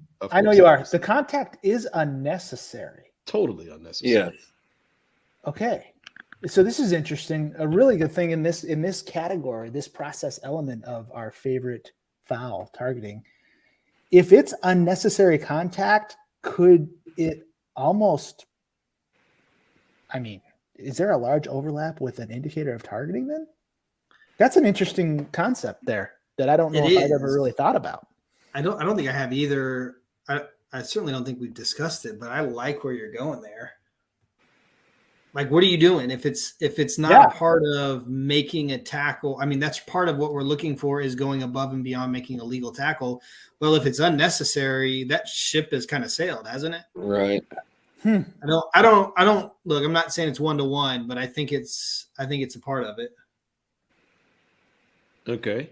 Tutar, are you like that, or you just go on the mad scale? Or I'm whatever? just mad. I'm still just on the mad. angry. I'm just mad. This dude he really made me mad. Especially if he did something like this earlier. I'm like, okay, Six, you're gonna buy this one, buddy. I think I like that. I think I do. I do interesting. think I like that. Since it's So totally then we gotta go unnecessary, with then yes. yeah, Okay. lean towards indicator because of that. We got to talk about force rising to the level of targeting, right? So we have defenseless, we have indicator, almost begrudgingly it feels like, but we're going there, and the poll results reflect that as well. So now force, it sounds like to me, it's about a dead split.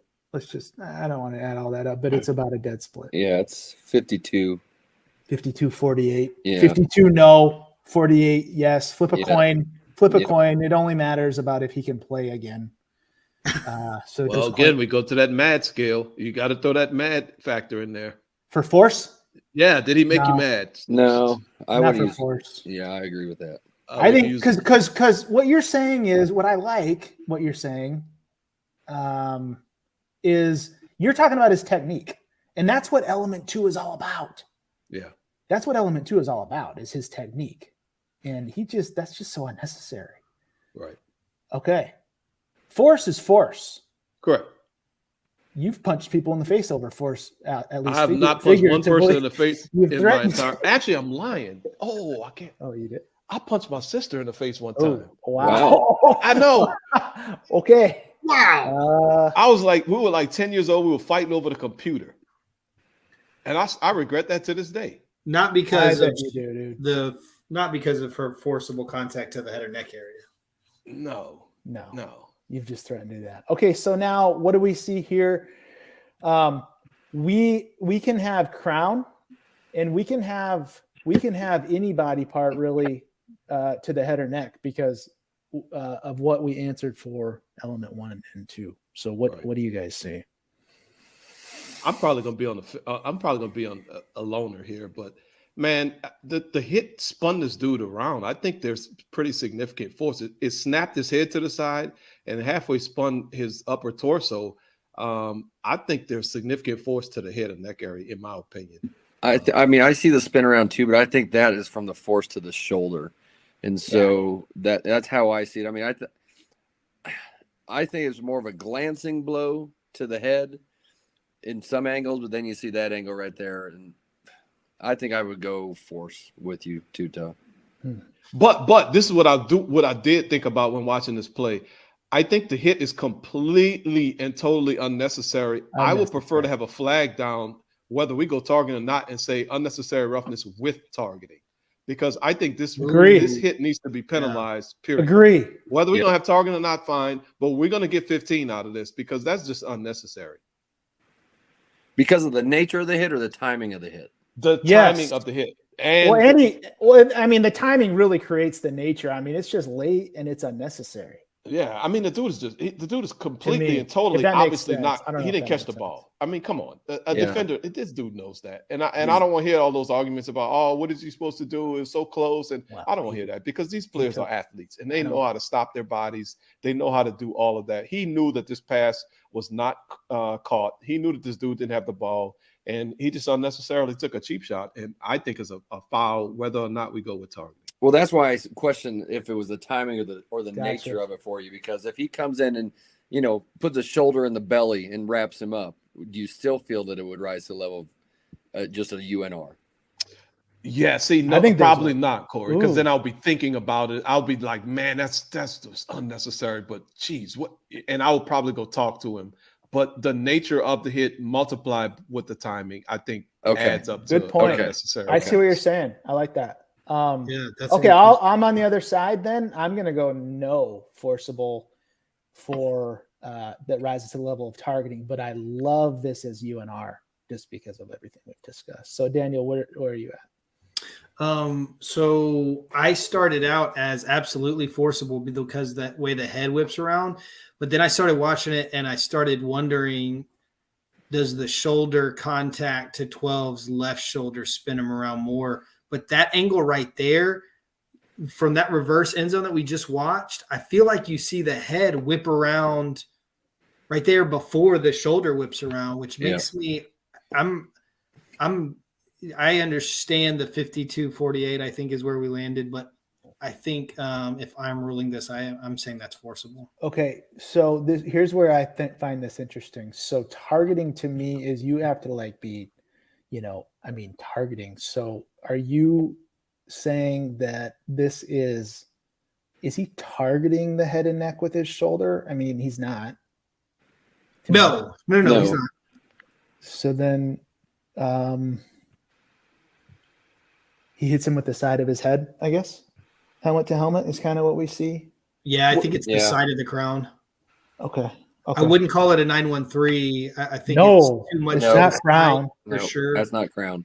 I would have a tough time. I don't know. And I maybe Don is in the chat. I haven't looked. No, Don made a great comment. He was at the buffet, so he'd love for us to have See, a right UNR. there, I really feel like the head makes contact before the shoulder, and I think that matters. I hear that. When we watch this, I think that matters greatly because to me it moves it from forcible to incidental if the shoulder kind of starts and then he just glances off the face mask. I think probably there was a pretty solid sound when this happened on the field. And I hear that, and I'm all over UNR here. I just don't see him as targeting this guy's head and neck, above and beyond. I mean, I know what we're saying, but it's more glancing to me, and I don't know. This just doesn't fit in the targeting that I feel like we've grown up with. But I'm on an island. It's certainly unique. I mean, there's nothing about this that is cookie cutter targeting that we're used to seeing. But that's why we have a process. That's why we have a True.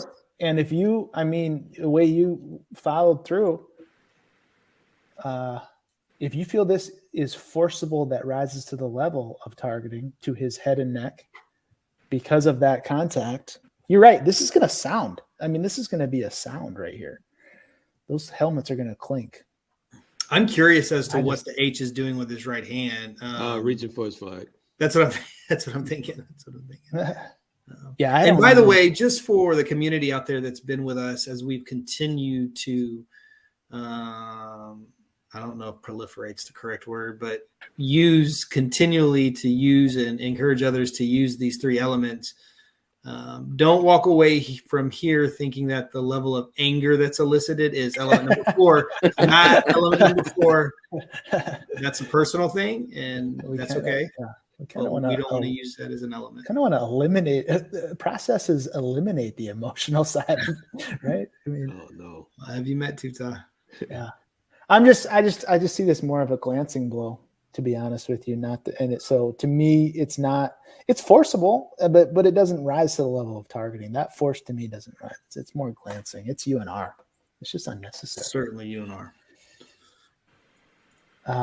Good play. Really good play. Glad we talked about this one. Where does we've got a couple of replay officials here. Don said he would like to get there. As you could targeted. confirm all aspects. Here's the thing, and for the replay officials, it doesn't matter what's called. You've got to be convicted 100%, regardless of if there's a flag or not. You're going to stop this, I feel like. I mean, the guy's head kind of goes around a little bit, so I don't know. Although, that is interesting. There were some games, and a lot of things were mentioned about this weekend, I think, if I'm thinking about this right. If the replay official just wouldn't have stopped the game, it wouldn't have been a big deal. I don't understand that. I mean, I think that if there's smoke around targeting, we're probably stopping the game, and then we got to go through the process, right? Or what am I missing there? And maybe I'm being too vague. I think so. I don't think still don't think we're consistent in targeting. There was one of the games, Daniel, that was your game actually.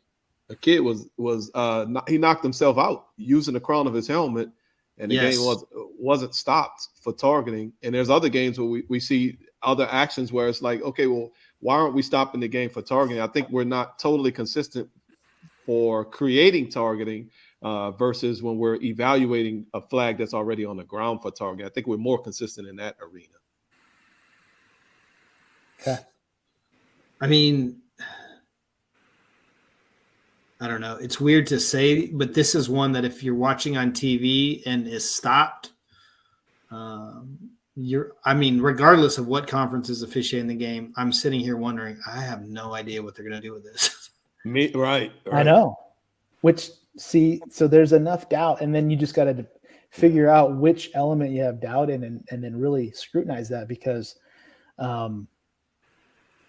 if we can't confirm all aspects, it's not targeting. But And furthermore, Daniel, I'll be honest, I'm a football official. We already know that. But really, True. if I was in Wyoming and I'm a fan and I'm on my 12th beer, man, I'm gonna be hot. I'm gonna be angry that they're calling this. What time was this targeting. game kicked off? I know.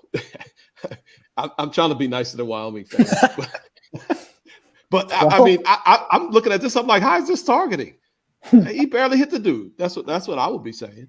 But I think we just got to consistently apply a process, and it is what it is. Make our judgment based on whatever process that we use, and just move on. Next play. Let's go. Okay. Here's your options. Okay. Be done. That's option one. We could talk about. Let's stay with the play. Oh yeah, let's stay. Or we could talk about a spot. No, let's stay in the Arizona Bowl. Who cares about spots? All right, here we go. I know. Although line of scrimmage officials get on my nerves, I swear. Anybody who's a line of scrimmage official, couple years, golly. He obviously, with his age and wisdom, or lack of, he hasn't become a kinder, gentler. No, I'm very kind and gentle, man. I'm just. Yeah, the whole age wisdom relationship is more inverse property with team testing. That's more inversely correlated, right? Here we go. There's a poll. Let's go. This poll is a little bit confusing. Not really. All we're asking about is, okay, we're making this ruling for the purpose of the poll. We're making the ruling a backward pass, or maybe it's a fumble. I don't know, but it's either a backward pass or fumble. Okay, so we can analyze what Six did with the football, the quarterback, here in a second. But for the purpose of the poll, that's a backward pass or perhaps a fumble. What Six did with the ball. Okay. Goodness gracious. Now, how are we going to handle the action involving B17? That's right there at the sideline. I mean, obviously the only option missing here is it's no foul, but this is a foul in some way, shape, or form. You can't do this to the football. So what is it? You can't throw a football, Brandon? Not in this format. No. As far as I know. So there's options between batting. There's options between illegal forward pass. There's options between 10 yards versus 5. There's options between enforcement spots. And, oh, by the way, there's options between whose ball is it I know. after enforcement. So, I mean, sometimes these games just produce these plays. Have you noticed that? I know. It's crazy. So what about if we just decline the penalty? Yeah. Or just pick it up. I'm not sure. Is that what you're saying? No, just decline it.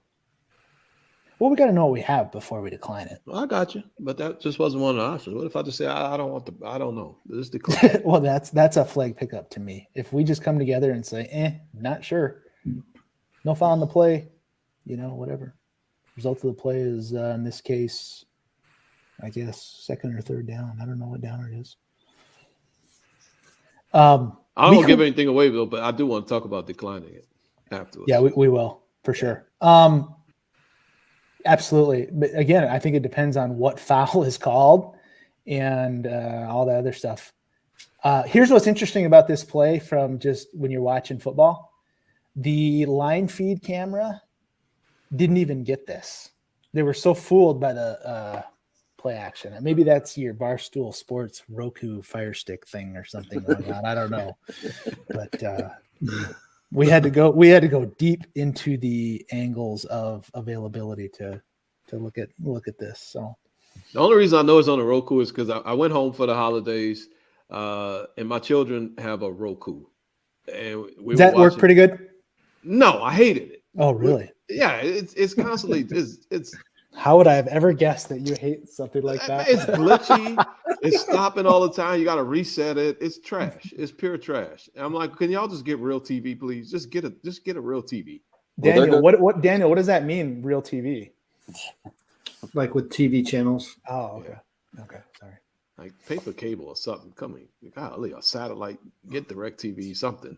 Well, I guess I won't be reaching out to Roku for any advertising possibilities. With privilege. No, no. There's a nice little, see that black bar above the video here? Man, that is prime real estate for Roku. Right. Never mind. Not now. Yep. Not now. Anyway, we were watching Coach Prime on Barstool Sports. What?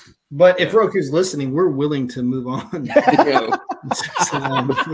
We will grow. Yeah. The price is right. Oh man, that's great. What's up with the poll? So All right, what are we things doing coming in or what? You got enough responses there, Oh, I wasn't even watching, man. birthday guy? You didn't Yeah. select one?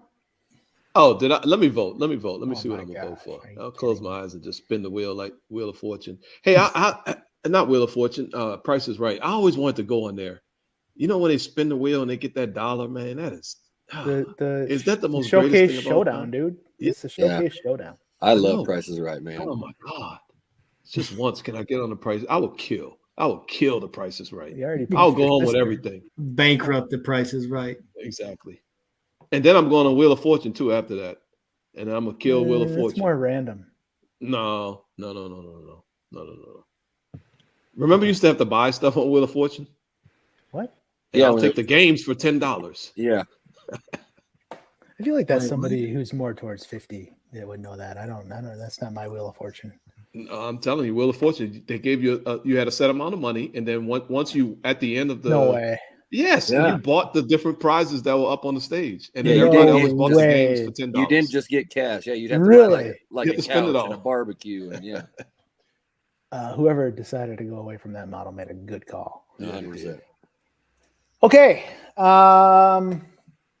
We have. Let's talk about bat versus illegal forward pass Ooh. first. Well, first of all, we got people all over the place. I know. I That's why we figure this gotta. This is Luxner math. This is prime for Luxner math. Oh man, that's gonna be tough. Holy cow. 74. 74% said bat. Oh, Yeah. So 26, I guess, Yep. maybe 26 said illegal forward pass. ooh. Yeah. I mean, that's interesting. So because, okay, this ball goes forward, right?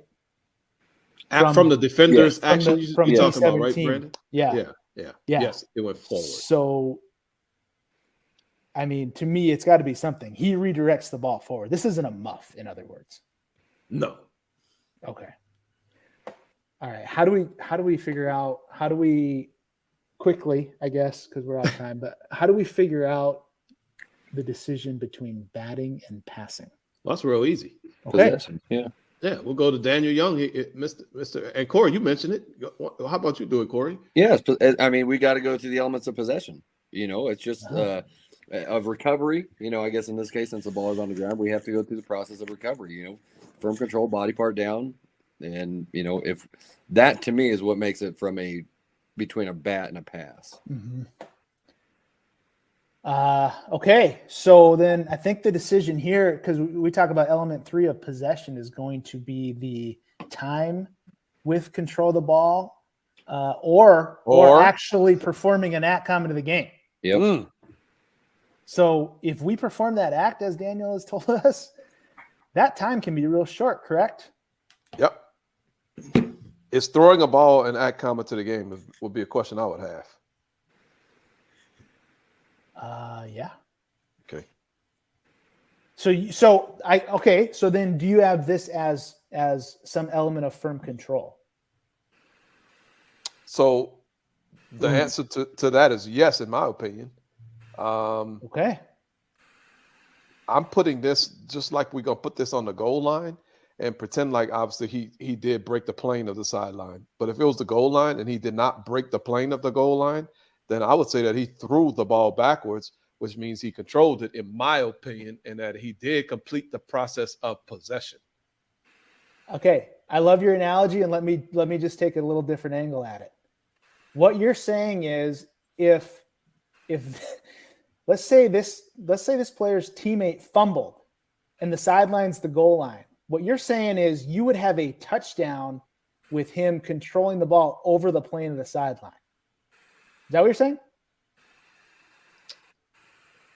Yes, because yes. And I don't know why he'd throw it back in that Correct. example. Yeah, that's why you bit threw me weird. with that question. But I That's a see little what bit you're weird. saying. But yes, But really, what you're saying is, if that plane of the sideline for some reason killed the ball, like a touchdown does, you would have that as that's interesting. Daniel, what do you think?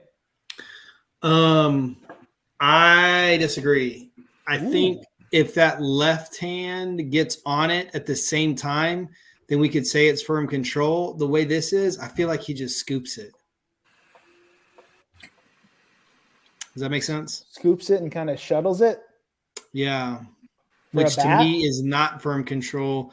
I mean, I'm not 100% convinced that left hand doesn't get on it first. And if he gets two hands on it right there, there's a good chance it's firm control. But that slow motion view, I think it's this one. It feels like that left hand is getting there, but then it's not on it. And then the right hand just kind of scoops it and shuttles it back forwards, I guess, in this instance. Ball's In still this case. moving. Yeah. That's really interesting. Yeah, I don't think he has firm control there. I think Wow. I don't know. well, you gotta know you roll it. You're making the You decision. standing right Yeah, there. I don't like it. I don't like it as firm control. I don't Okay, think it's so pass. Perfect. Okay, here. So that's if there's doubt. I think we're gonna go with bat if there's doubt. Well, hold on. Okay. Go back before you say that, Brandon. If he does not complete the process of possession, the question becomes: can you throw a pass if you don't have possession of the ball? No. No. All right. So that's what we got to make sure we understand. You can't Right. throw a pass unless you have possession of the ball. So in order to have this be an illegal forward pass, then we would be basically saying that B-17 completed the process of recovery and he possessed this ball. Yeah. So make sure everyone who answered illegal forward pass, make sure you understand that. What you're saying is that he completed the process of recovery. And then and what you're saying is so that's control, and then he intentionally throws with a hand moving forward with control of the ball. Yes. That's what you're saying. Yes. If you go illegal forward pass, that's what you're saying, and that's very critical. That decision is hugely critical. We're going to get into that. Critical. Okay. And so, but before we do, am I on an island here with firm control? Do I need to see this differently? In real time, I think bat is probably the better call. I think in slow motion, you can make it look like he's got control. I don't know what that means. So thanks for nothing. It means what 2022 football is all about, man. We're in 2023. 2023 football is all about. I mean, in real Corey, time, where were you? Okay, you're good. I lean towards firm control because I think you can have firm control with one hand. Me too, Corey. I don't think you necessarily, because you mentioned getting the left hand on it, but I still think you can have firm control with one hand. Okay, I don't disagree with that. I think he demonstrates that because he's got that ball pretty. I mean, it's in his right palm. So I think if it was fluttering in that right hand, the ball would come out differently than how it does. So I wasn't convicted. I wasn't 100% convicted of it, but I just kind of landed there. Okay, cool. It smells like he does. I mean, that's hard. That's hard. That's quick. It's quick, but oh man, I don't know. All right. So, but if whatever we call, we got to know how to enforce the penalty. You got to enforce it. Yeah, we got to enforce it. So this is a foul either way, right? So if we had a poll that said pass, bat, or muff, we couldn't have a muff here. No, if it's somebody says muff, they need to stop officiating. Just turn your strike. This is an intentional action against the football, so they don't need to turn their strike. No, they do. I can't work with anybody who calls that a muff. I'm sorry. We need people in officiating. No, we not those kind of people. We're in a position to turn people away too tough. No, unbelievable, man. They can go to the stands and go drink beer with the Wyoming fans. I think the Wyoming fans are more than 12 deep at this point. Oh, they're going to get some beer. Okay. If we rule illegal forward pass, we have a change of possession. Yep. Because we broke it down on why we would rule it a pass, right? So that's a turnover. That immediately starts a running play. Yeah. I'm Funny. Isn't that crazy? So illegal forward pass. If we have illegal forward pass, which means we're saying he possessed the ball, that's a turnover. That starts a running play right there and then ends a running play with that pass. Yeah. Yep. Then we would have the basic spot as what? The spot of the foul. No, Spot where that run ends. end of the run. Which is the spot of the foul? What's the Okay, difference? that's fine. On this play, it happens to be the same spot. Oh, I That- see. What you, that's okay, meaningless. I got you. Okay. So basic spot's the end of the run because we have a change of possession. If we're ruling that a pass, we have a change of possession. So we got to know where, that pass, that run ends where that pass is released. That's what you're saying. Yes. So that penalty, if we accept the penalty, is going to be enforced from the spot of the foul, 5 yards back, and it's Team B's ball. So why does the basic spot matter here? Is that a trick question? Well, It always maybe. mattered to me. I don't know. I mean, it's 3-1 enforcement. So Wait, if he why picks is it this 3-1 ball up, enforcement? if he picks this ball up and runs, I see what you're saying. Because you're saying if it's an illegal forward pass, it's always going to be the same. Yeah, it's a spot of the foul enforcement. Yeah, I know. I always just like to go through it. I'm sorry. Hey, it's fun. It's fun exercise, and that's okay. That's why I was asking. I just wanted to make sure I wasn't missing anything. On an illegal forward pass that occurs either beyond or when there is no neutral zone, the basic spot is the spot of the foul. I hear what you're saying. Okay. Well, no. I'm saying just like that's on good. our ineligible or illegal touching play, the enforcement is stated in the penalty. Oh, So illegal forward the pass is always enforced from the spot of the foul. It's not a Okay. 3-1 penalty. okay. There you go. Good clarification. Yeah. But if we have an illegal forward pass, I mean, what do we also have here? Interception. Interception. What? Yes, this is an interception. The ball's still live. If either way, if whatever we rule here, the ball's still live when the quarterback catches this pass or bat, right? Is that the quarterback? I don't know, whoever catches it. The ball's still live. So we actually have a double change of possession, don't we? Yep. If we rule it a pass. Yeah, Is that right? Absolutely. Yes. ABA. That's crazy. That's where you were going to go with declining the penalty. Yes. Yes. Yes. Okay. Let's talk about an illegal bat. If we rule no possession and therefore illegal bat, so what we're saying here is batting a loose ball forward. He never gained possession. Now we get to do a fun 3-1, don't we? What's the basic spot? We could say it's either the end of the run, the previous spot, or the spot of the foul. What's your guess? Well, are we saying We're saying it's an because illegal we're bat saying by that this was ruled a backward pass on the field. Yes. The ruling on the field. ruling on the is a field backwards is a pass. backward So pass. he lets go of the ball behind the neutral zone, behind the line of scrimmage. Correct. So the run, so your famous related run ends behind the neutral zone Correct. because this is a loose ball that really is attached to the end of this run. Correct. Yes, absolutely. And that's the end of the run right there. So the end of the run's behind the neutral zone. That creates the basics. I mean, that turns the basic spot into the previous spot, doesn't it? Previous spot. Correct. Yep. That's kind of an exception, right? So, okay, now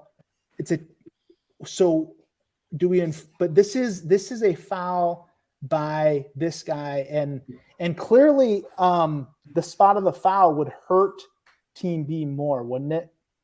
So Yes, should we just yes. go from the spot of the So foul? yeah, whatever hurts them the worst.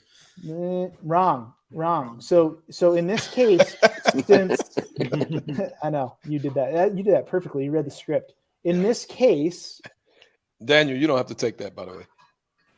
in this case, What do you mean? this is a foul by Team B. It's not the one. It's part of the three. The team not in possession. The team not in possession. So we're going to enforce this from the basic spot, which just feels weird. It does. Maybe. Okay. Why do you say maybe? Because you're talking about the result of the play? Correct.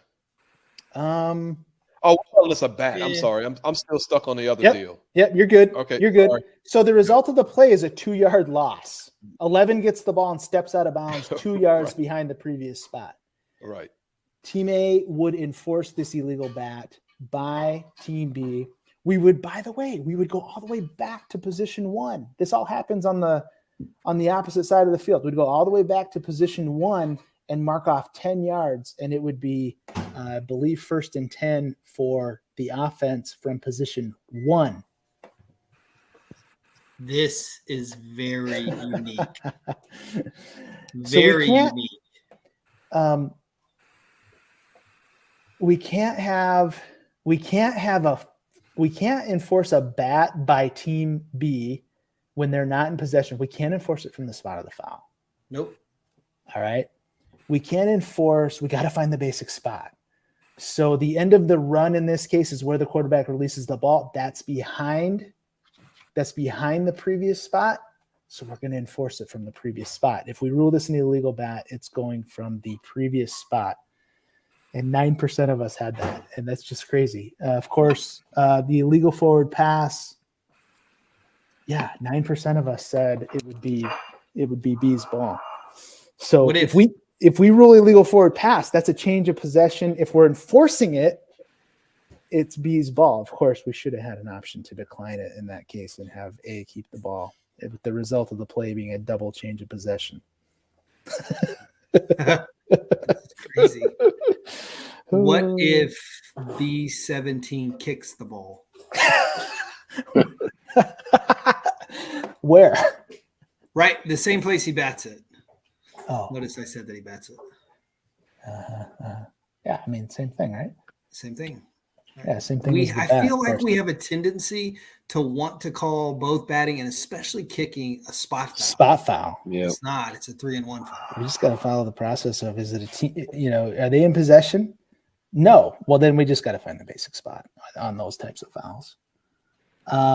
We could do all that, and then I think our replay friends would come back and say, sorry, quarterback threw the ball forward to begin with. Right. So that's obviously reviewable. By the way, is pass versus bat in this case reviewable? If he did throw that ball backward, and we're having this long drawn out conversation that we've already had, is pass versus bat reviewable? It would have to be. No. It's inherently reviewable, but I don't know if we would pick that up, and hopefully we will pick that up in the replay booth. That if we rule this a bat, then we are in fact saying that he did not possess the ball. So you're And saying it's possession- reviewable because we can review possession or recovery. Yeah. Absolutely. Yeah. But it's not explicitly stated when we make Right. our announcement here. If we just say illegal batting, the replay official has to be savvy enough to realize, wait a minute, a bat means that he didn't gain possession. And in that case, he or she replay official would be looking to prove indisputably that That possession 17 was B17 had possession. Yeah. Oof. Yep. After Brandon proving that A6 actually threw the ball forward. 'Cause Correct. we can't get confused and start ruling on stuff that don't matter. Right. I would assume that the replay officials are going to go in order of occurrence. And the first thing we need to see is, okay, well, did this pass go forward or backwards? Yeah, exactly. So I don't know, throw the mechanics book out the window, but I mean, we do have a line of scrimmage official right here on the line of scrimmage. So I feel like obviously with the quarterback this long and drawn out of a play, we're going to be moving our vision all around, but that's your call, man. I mean, that, you know, we don't got to talk about formations, it's coming right at you. We're going to make that call. If we have doubt, I think we're ruling backward, correct? If we have doubt, I'm not, I'm not judging this play at all. But if we have doubt on forward versus backward here, would we rule backward or not? Or is that only when the ball is out of bounds? In games with no instant replay, when in doubt, the pass is forward. Got it. In games with instant replay, the when in doubt is backward. Yeah, let it play out. On But the- I want on to the defend. field. I want to defend my man here, the line Yeah, judge, yeah. because if you look at this, he probably didn't even expect the quarterback to throw the ball. He's just running. Sure. He probably was evaluating the block, and then all of a sudden the ball is out. It's like, whoa, what did this dude just do? And he really probably had no idea whether it was forward or backwards. He probably was looking at a block. What's interesting is if 6 executes a competent pass to 11, we've got OPI because 11's downfield and that guy's blocking for a mile downfield. Right. The other guy. This play is crazy. It is. There's so much you could do with this play. I mean, you could say, hey, what if there's a great pass? You know, look, all this blocking taking place. Well, we gotta think about OPI here if in fact that pass is touched beyond. Not to mention this debate versus bat versus pass at the sideline by B17. That's a phenomenal rules just discussion right there. You know, although Daniel doesn't think so. And then, I mean, even you can't get lost in the fact that if you do rule it a legal forward pass, an illegal forward pass, you need to catch the result of the play of this as an interception and for a double change of possession. That's amazing. Because if you don't, you're going to give the team, you know, and by the way, if you enforce it properly, you're going to give the wrong team the ball. So you can't just enforce the illegal forward pass and have A keep the ball. That's impossible. Correct. Isn't that crazy? Like that's Right. impossible. They end up with the ball, but if you enforce the penalty, that's impossible by rule for them to have the ball after enforcement of that penalty. I think Gigi agrees. She just woke up. Sounds upset. Just been hanging around too. I love these Well, plays. I mean, look who he has to deal with all day long, Daniel. If Yeah. Brandon had Wow. to take you for a walk every day, would you be happy? I think we almost hit 4 miles today. It was pretty good. Hey, Tuton, maybe you can help with this because you use this language. I can't remember if it was last week in our recorded session or 2 weeks ago, but Brian Peterson, after our discussion, says, doesn't a foul against the ball allow for enforcement from the end of the run and not previous spot? I think we've laid it out pretty good from the rules perspective, but that foul against the ball stuff is not something that I'm used to like kind of using to contextualize enforcement spots. So can you help him out there? Well, I think that's for relative to team A fouls behind the line of scrimmage. Right. This is totally different. This is a team B foul on what is a loose ball play downfield. I think that is relative to team A fouls behind the line of scrimmage, which are normally we just go previous spot. But if it's a quote unquote foul against the ball, then we can go to the spot of the foul or the end of the run. Gotcha. Yeah, here we're just going to use again just 3 and 1. There you go. Keep it simple, man. Yeah. I mean, that's really what it is. Is the foul, is the penalty stated in the foul in the rule book? Is it 3 and 1, or is it that exception that you just talked about behind teammates behind the line of scrimmage stuff? Right. And here's the deal. Or dead ball. We covered both of those today, right? And it's easy to get confused. We saw the illegal forward pass where we cannot use 3 and 1. The penalty is explicit, Right. In the rule. It tells you have to go to the previous spot. Illegal touching. Yeah. Exactly. Illegal touching of a pass by an originally ineligible player. 5-yard penalty from the previous spot and a loss of down. Here's one where if you go to batting, the penalty is 10 yards. All this is 10 yards. Okay, well, where am I supposed to enforce it from? Well, that's when you start bringing in all the basic spot principles and start using 3 and 1 and all that stuff. And that's how we figure out exactly where to spot it. Crazy. Good stuff. Crazy. It's so weird to think that B can have this foul and we judge it a pass, and that's an interception, and A's just going to decline it, and we got to reset the chains, right? Yep. That's a new series. possession. Yeah, new series. It is. Crazy. Yeah. And what do you do with the That's clock? the thing that's really important. That's why I I was don't know. thinking that, well, the What do clock we is do on the with snap. clock? Really? ABA? ABA? No, it's on No, the ready. ABA is clock on the Ready. Yeah, on the ready. Good point. It's Dan. getting ready for the USFL already. Yeah, I'm not going to work that clock. I'm sorry. Love it. All right. Happy New Year. Happy Well, New Year. hold on. Happy Hold on. New Year. Uh-oh. Let's put Team B Okay. ahead in the score Could we Okay. go on the snap? Let's put this under 2 minutes. Team B ahead in the score. Oh, that's a good question. Well, okay. We're going to Now, decline. we know Well, that not- if this illegal forward pass becomes incomplete, we know there's still no 10-second runoff issues here. I mean, let's just get that out of our mind because it's after a change of possession. I don't think you were going there, were you? No, I was Okay. going in Okay. terms of snap or ready for Well, you have play. to complete the penalty, Tuta, there. Yeah, I Well, mean, declining declining is complete. Is completing. It's correct. completing it. No, that's right. We've established that. So who's ahead? Team Green? B. Yep. Okay. And we declined the penalty. Reset the chains. I think we can go on the snap. Well, if we're under 2, I mean, he's out of bounds. So that's just the result of the play. Runner out of bounds. That's true too. So we're good there. But I mean, if not, if he doesn't go out of bounds, if he just goes straight down, we have a decision to make because Corey, you're right. ABA Yep. is ready Correct. Correct. Absolutely. because B was not actually awarded that new series. So this is a tough one. Why would you? So, okay, you're saying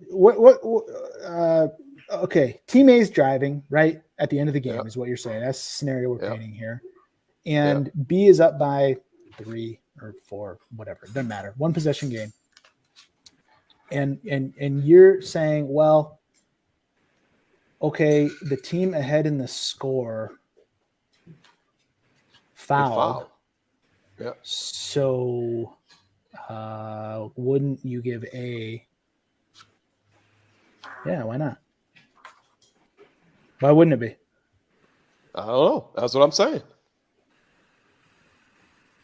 I mean, I think I like that on the snap in that scenario.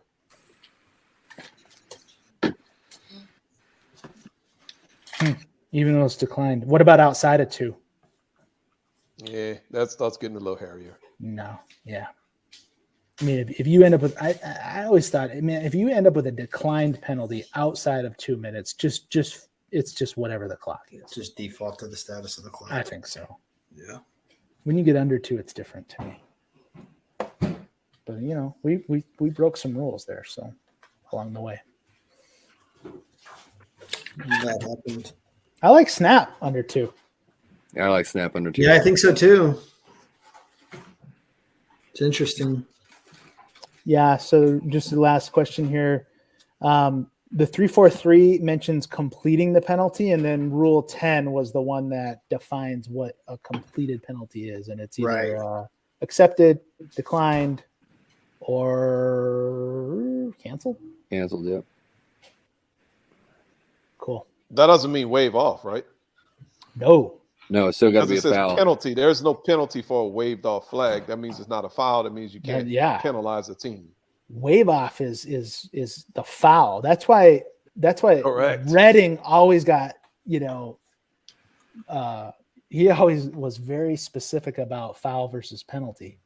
Because Yes. if we pick up a flag, then there's no foul. Right. So we didn't complete anything other than, and we would just Yeah. have whatever clock we have. It drives me bananas too when I hear people talk about a 5-yard foul. That drives me bananas. Yeah, I don't understand what that means. I know there's no such thing as a 5-yard foul. That is true. But I know what they're saying, but it just that just drives me nuts. Are you also get driven nuts at your old age around offsetting penalties then? I'm not sure how to answer that question, Brandon, because the preamble to your question really was unnecessary. So I'm going to choose to ignore it. Happy birthday, man. Happy birthday, buddy. Yeah, happy birthday, Tuta. Thank you. You almost had your best session tonight too. No, this is by far my worst session. I'll be honest. Just everybody go back, listen to sessions one all the way through 141. If you have nothing better to do with your time. Wait, what? Goodness We're on gracious. 124. Oh my goodness. We got to get this guy committed to a nursing home. Yeah, start putting some money away, Two-Ton. Well- You might need it before you know it. I think the No, kid. I got one of my children already said I'm gonna be staying with them. They've already committed Well, to doing that. After their attempt this Saints. holiday season failed. All right. Happy New birthday. Year. Happy New Year, Happy you guys. birthday. Later. Thanks, Thank y'all. guys. All Bye, right. guys. Later.